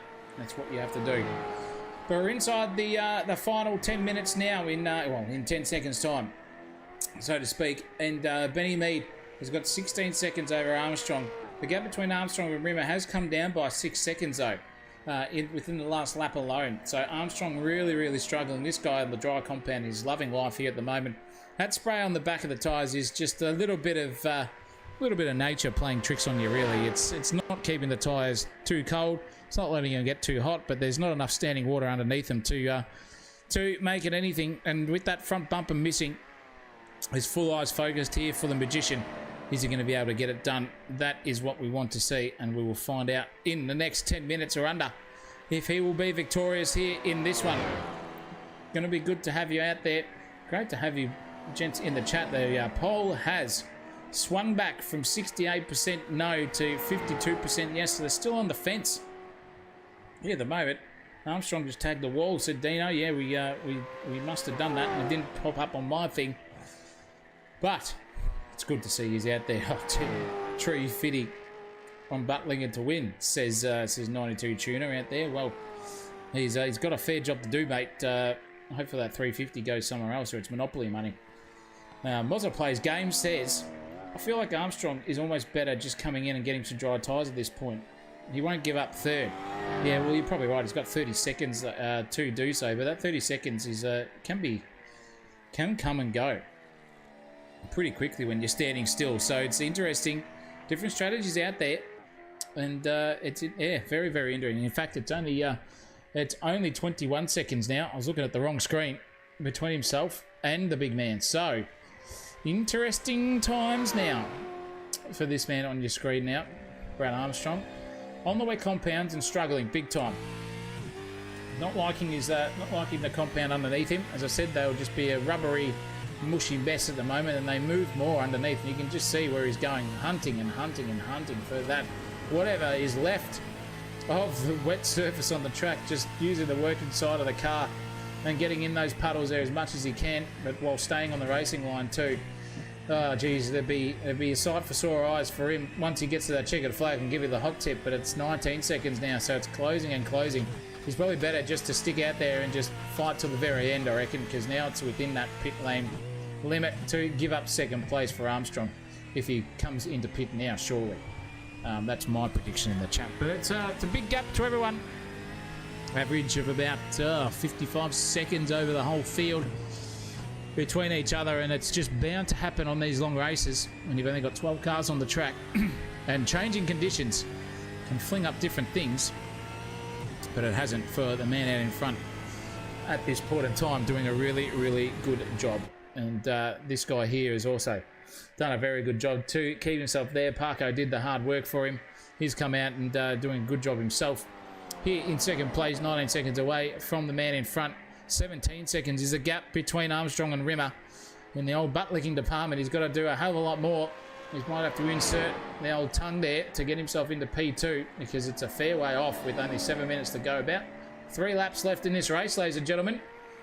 The final ones. And the old throat department is just starting to wane a little bit. That's a slap into the wall again there for Armstrong on the outside. Goodness me.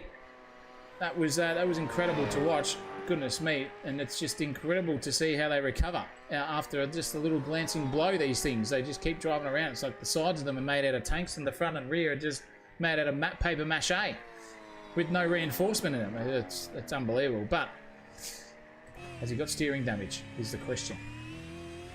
Doesn't look like it from that. No, he's still pretty much perfectly straight there, is Brad Armstrong, so he'll be happy about that. What about this man, Morgan Freeman's love child, mid-pack racing? Done a great job inside the top 10. He'll be happy with this. You can say he got a top 10 at Bathurst in his resume. Next time he goes for a job or hunts for a job, top 10 Aussie Sim Racing Bathurst, and the proof is on Sensational TV. It's right there, and that's exactly what I did, and I've got it there too. Good job from him.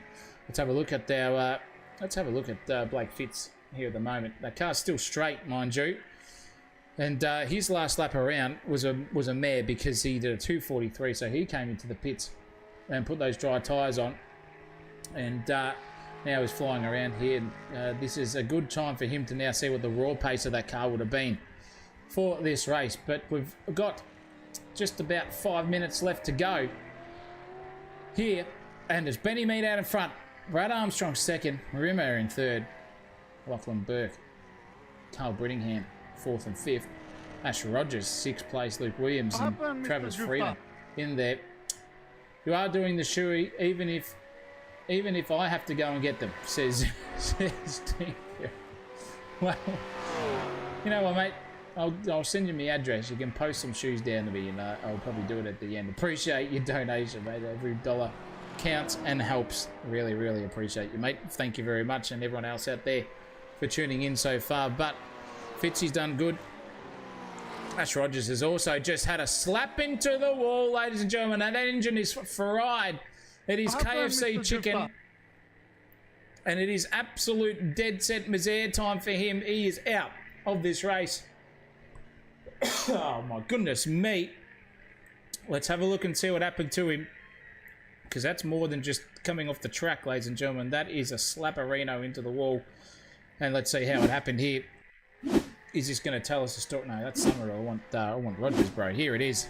It's come out of the chain. Oh, look at that. That is huge, ladies and gentlemen. That was uncharacteristic there. We're going to have to go back and see what happened to him. Let's start it from the edge of it. Let's go on board. Oh, look at that. Just slapped. Got caught on the curbage. And it just tank slapped him. Slap into the wall. Oh, my goodness me. And he's had enough. He's had enough out of that one. He's going to just get out of the way of everyone coming through. That could have been a misère there for bloody poor old Lachlan Burke. Oh, goodness me. That is not the car that you want to have at the end of a Bathurst and give you the hot tip. But he's a good sport. He's left the pit lane again, ladies and gentlemen. And poor old him. Poor old him. Goodness me, not the place you want to be, unfortunately, for the Rogers department. But he's out there again, fighting fit. That is what the fighting spirit is, ladies and gentlemen. And Dean Verrill has just gone in bang with 2 more super chats as well. So it is up to 4 out of 10. This man is a legend. He's trying to get me to do that shoe. I can give you the hot tip. He's going to do it on his own if no one else wants to. And Slapperino. Into the bank goes those dollars. So did poor old Ash Rogers as well. Unbelievable. But we're in the final 3 minutes now, ladies and gentlemen. Benny Mead is comfortably leading this race by 26 seconds now. Rimmer, though, has caught up to the back of Josh Armstrong. Josh Rimmer has come onto the back of Brad Armstrong. And you can just see there, that's him up in front. Armstrong is having a little bit of a struggle here with this one. And it's not all over yet, I don't think. The last lap around was a 2:12 by Rimmer and a 2:18.9. So basically a 2:19 dead for Brad Armstrong. Not too shabby here. 6 seconds he chomped out of that one on that lap alone. Is it going to be the same, excuse me, as we go through? In fact, let's get the old battle boxes up and let's see if that shows me what I want to see. No, it doesn't. Wrong bloody one. Let's get the right graphic up here, ladies and gentlemen. For Christ's sake, who am I? Bloody ridiculous here in the old dead set department. Let's have a quick squiz over. That's it. Yeah, look at that. Rimmer is just flying 7, 7, 6, 6, 5. Holy mackerel indeed. Burko's flying too. Armstrong is in a lot of trouble here, and you can just see him right there right now. Those tyres are as dead as a doornail. This is going to be the butt licker's time to start tonguing his way into P2 here, ladies and gentlemen. He's got the rotating tongue going now. He's got the action happening. He's diving deeper. He's gone for the taste. It's all clear. Now he's thinking about how he can actually deep dive into that thing and give it a good old licking. And look at that from Armstrong. Just got no answers at all. We're on board here. Cracking overtake. See you later. Candy from a baby style indeed. And that is a rim into second place. He got the old tap on the shoulder, handed to him from Armstrong, and it is all over. Good night, Irene. Armstrong second place, who fought it till the end, and goodness gracious me, holy cowabunga, that is the overtake of the evening, and that is P2 now for Rimdog, who has got past Armstrong, held on for gallant effort, and this is going to have to be the final lap of the race, because Benny Mead has got 30 seconds or thereabouts over this man after that overtake. Well fought there for Armstrong. You've got to give him credit though, ladies and gentlemen. Super hot tyres, and look at the thing. You can't even keep it straight on the half throttle there on the exit of turn 1 on Hell Corner. Goodness me, but it is. Armstrong in third place now. Second is gone, and it is just a matter of holding on for this last lap. But we can't say good enough words to this man here and his his teammate, Tyler Craig, who just came into this race and just showed him how it's done. The car may look second hand, but the driving has been anything but from both of these guys for 99.85% of this race. They've just done it so easily. Tyler Craig was doing at least 1 or 2 seconds laps quicker than the whole field when it was pissing down rain. It's absolutely, and oh, by the way, thank you very much to Brendan Haxter for a $2 super chat, mate. Really appreciate your donation too. In the meantime, but the hats off have to go to these two pairings, Benny Mead, Tyler Craig. Absolutely flying, and they've been doing it absolutely sensationally, and there's nothing else you can say about that other than come back on the server, for Christ's sake, Benny Mead. But the timer has ticked over the 2 hours and 30-minute mark.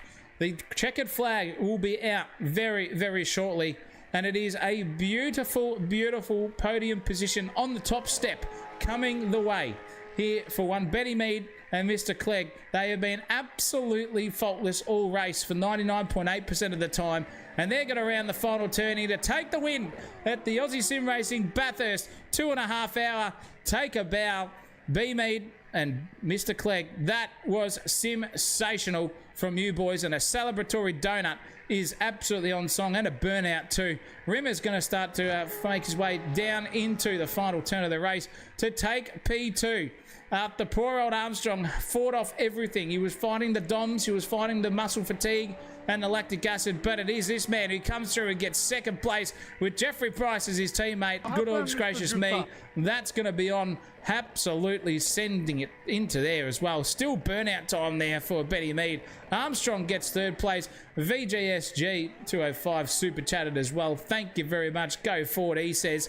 Armstrong gets third place. Gallant effort for him. Lachlan Burke is going to round fourth place with him and Jacob Smith as teammates. A very, very good showing, and that car is very straight. Very well done as he comes across the line to take P4 in the 2.5 hour. Smoke signals everywhere coming from Benny Mead. Look at him, he's just absolutely sending it. Can the tyres blow in this game? I hope they do, because he's doing his best effort here is Benny Mead. Holy cowabunga, what a cracking result from him. Brittingham came through and got fifth place, but he's exited the server already. Rogers still driving around here. Sixth place for this car after it was written off at the top of Skyline there. One wheel hanging out of the front end of it, and literally just a written off car. Any day of the week, that thing is not going anywhere, but they've stuck it fat, have they? It's been beautiful stuff. Another super chat coming in for BZRZ as well, $5. Thank you. Great race and great call. Appreciate your kind words there too. And goodness gracious me, is this man going to be very, very happy that this event is over right now. Rogers comes across in P6. 7th is going to be Luke Williams. He's a little bit further down the grid, but still a good effort from these guys. His teammate was in the chat there as well, saying, thank goodness me, that's all over for me. This guy's still serving it and driving it around is Williams. Everyone else has finished the race apart from Summerall too. Freeman and Fitz will get 8th and 9th. 10th goes to Mitch Sykes. D. Summerall in Dino gets 11th place. A poor performance from them. They started in second, mind you, and they finished basically second last in this one. But congratulations here to Luke Williams. He's going to start his way across the start-finish line now and take that checkered flag for the race, ladies and gentlemen. And that is it. These are the results. If they're going to pop up, will they? Will they not? We'll find out in a second. Let's see if we can get the results up. Come on, it's right there. Surely SDK. No, buggers. Fine. I'll just go back here. That's your winners, ladies and gentlemen. Mead, Rimmer, Armstrong, P1, 2 and 3. Burke, Brettingham and Rogers 4th, 5th and 6th, with Williams, Freeman, Fitzy and Sykes rounding out the top 10. Summerall and Cook Maitland finishing the race early, and Douglas not even starting, with C. Munro just watching on from the sideline. Also there too. What a place, what a position to be in. And with that, give me one moment here, ladies and gentlemen. I'm going to get these drivers in, and we're going to have a chat to them in about 1 minute's time. All right, we'll be back in just a hot second.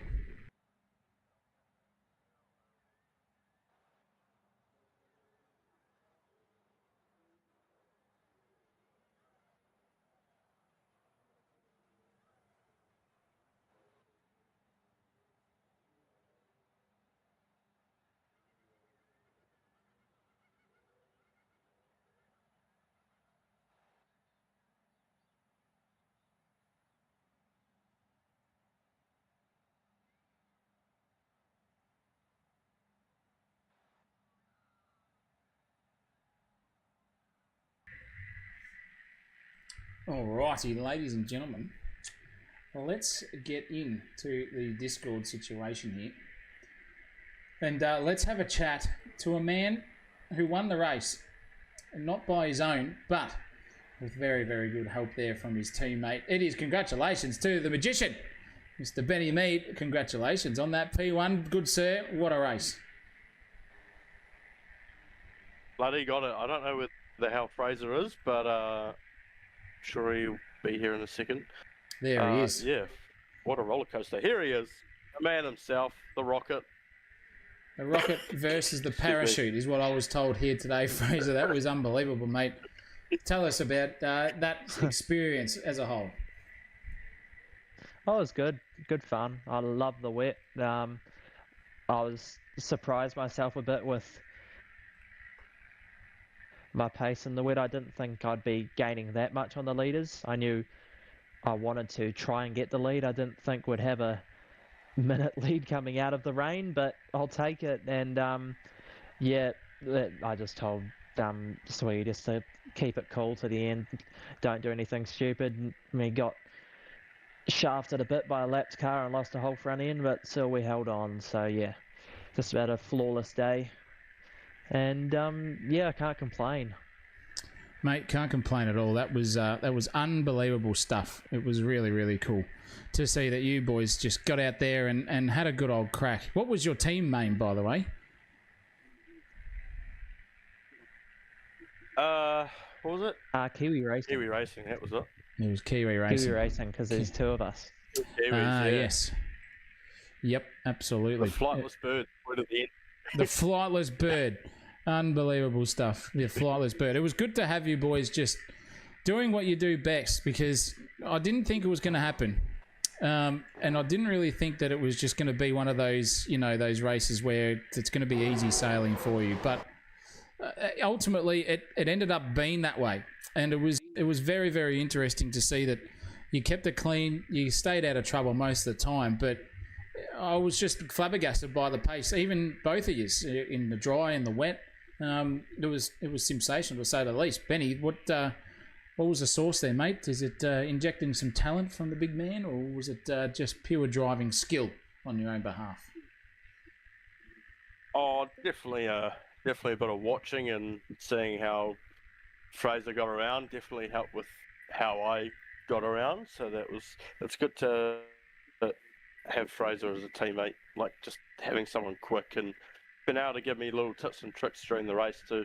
So couldn't have asked for a good teammate for that race, to be fair. Yeah, for sure. What's on the cards after this one? We all going to bed, or we got some after hours activities going on to celebrate? What's the go? I thought the boys could do a shoey, but maybe a bit late for that. But definitely gonna hit the hay. I'm gonna get up in probably like 5 hours for work. So straight to bed for you, I reckon. Straight. What about you, Fraser? What are you doing, mate? Come on. I don't know. Well, I'm staying up late because I work not a night shift, but an evening shift at work, so I can't really be going to bed too early. But I might. I don't know. I could drink myself into a coma if I wanted to. That could work. That could work. Beer goggles, mate. After it all, that's exactly how you can do it. Absolutely love that. That's fantastic. Yep. Fan-bloody-tastic. Well, you guys have got bragging rights now over the rest of the field. You've won it. You're kings of the mountain. And it's a big congratulations from me and everyone out there in YouTube land. They're all singing your high heavens. I put a poll out, in fact, to ask whether you guys were going to win the race or not. And it was no, 60%. Then it was 52% no. And then it was 57% yes. So you had the faith of everyone out there.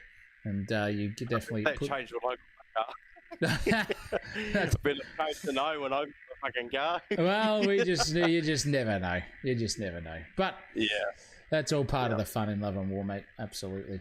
Well, congratulations to you two, gentlemen. I'm going to let you go and celebrate and go to sleep for both of you, and have a good time. It's good to chat to you. Thank you for rocking up. Appreciate it. Appreciate it. Thank you. No wuckers. We've got some other gentlemen here in the YouTube land, wanting to have a chat. And man who was in here first was one Mitch Sykes. Mate, drumming your way around this Bathurst circuit. Probably the walls weren't on the card a couple of times. You're probably looking for hi-hats and bass drums, mate. What was going on? Well, kind of throughout the plan me and Sheldon had there just completely got thrown out. We thought I'd jump in there and do a full stint, but then when he saw the rain coming in, he was like, how many of these do you, because he does 24-hour enduros all the time, so he was like, yeah. How do you feel in the wet? And I'm like, if you want to have a crack at it, mate, you're more than welcome to. Yeah, well, I'm telling you, it's interesting to see you guys go about it. It wasn't without incident, let's put it clear and simple, but still, it was still nice. It was still nice to have you boys along for the ride. And that car looked was a little bit left-hand down at some stage, I'm pretty sure, and some bumpers were hanging off it. But you came through and you got yourself the top 10. Should be happy with that. Yeah, with that last little battle there, as soon as we saw him, I saw it was like 4 seconds, and I think he had some front bumper. I think it was Chris had some front bumper dampage or someone else there. And as soon as that, he just told me, mate, just gun it. Don't even play it safe now. Just gun it. So that's what I did, and we got at least one position up, so we were both happy with the 10th place. Kind of threw the plan out the window. We were going to go slow and steady, and then all of a sudden he's like, oh, there's an opportunity. Let's take it. Yeah. The strategies calls last minute. That's exactly how you do it. I love it. Absolutely love it. Out of 10, what was your driving performance like tonight? Would you put it in a high ranking, or were we sort of talking middies? I'd be happy with a midi, mate. I'd go about a 6. I was happy with that. We only had one bad spin out that caused any damage. All the other ones were kind of salvageable. So I'll take that as a good, 6 out of 10. Just like me and my physical appearance. Well, I don't know what the hinge profile's looking like, mate, but there's plenty of AI stuff going out there. You can turn yourself into an 8.5, I reckon, on a good day. Good on you, mate. Good to chat to you. The Filipino wife will come for me then. The Filipino wife will come for you. Mate, have a good one. Yeah, of course. Good to chat to you. Thank you, mate. Go and enjoy a rest up. And speaking of which, the man who came in second place is in the chat, ladies and gentlemen, Rimdog. What's going on, mate? That was a fantastic result between you and Big Jeffrey. Loved it. Yeah, it was pretty good. The best I think we're going to get. Bloody old mate Fraser was just too fast. He was pretty Nothing quick. I could have done, but I was surprised to get second in the end. About 4 or 5 laps into the last stint, I realised I needed to save about 4 litres. So I had to take the piss a bit with the fuel saving. So a bit close to not making it. Yeah, because I was just... we were looking at the timing and we're looking, okay, Armstrong's still on those wet compound tyres. You're flying around on the dries, but you're not gaining anything. But then it was just fuel saving for that bit. And then once you didn't have to fuel save, I'm assuming that's when you just went blitzing in and you cut like 4 seconds off a lap there on poor old Brad Armstrong. I thought his tyres were just dead, but it was you fuel saving. I was fuel saving to the line. I was chugging just before I crossed. So. Oh goodness me, that would have been scary at the least. Was Jeffrey yelling in your ear, going, "Mate, if you stuff this up, I've got nothing coming my way in the old leg rollover department tonight." He wasn't too bad. He did what he needed to. He kept the car on the track. He did a good job. He did a great job. He was in the chat with me while you were racing around as well, and had a good yarn. So it was good to see you boys all having a bit of fun out there and go hammer and tong in a P2. Very, very nice indeed. I think we lost a bit too much time with the driver swaps. We did it too often. You reckon you're on for a P1?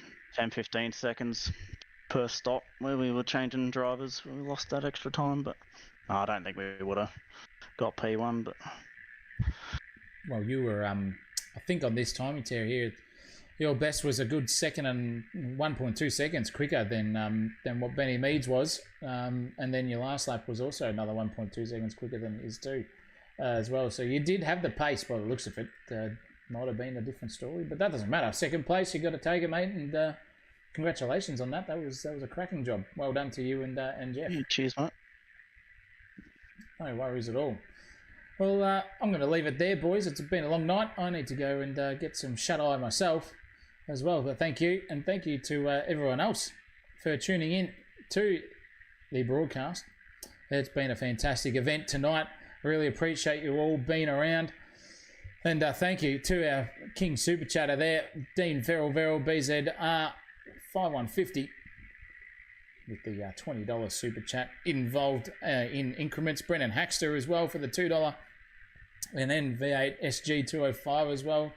Go me, go forward for a $5. Appreciate your donations, everyone. It's been a fantastic event tonight. Really enjoyed every single one of it. Thank you for tuning in. And thank you to our name and right sponsors. Bilco Pack, ARD Importing.co New Zealand, Simulator Driver Training at sdt.com.au, and Speed Nation, all on board for our name and right sponsors. Thank you to Aussie for putting on this event.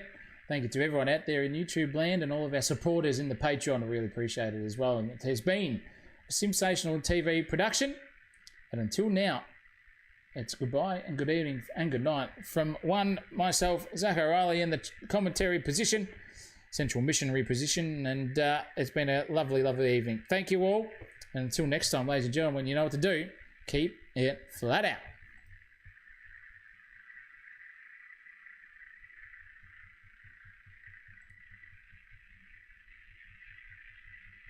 Sensational TV YouTube channel. Don't fucking miss it.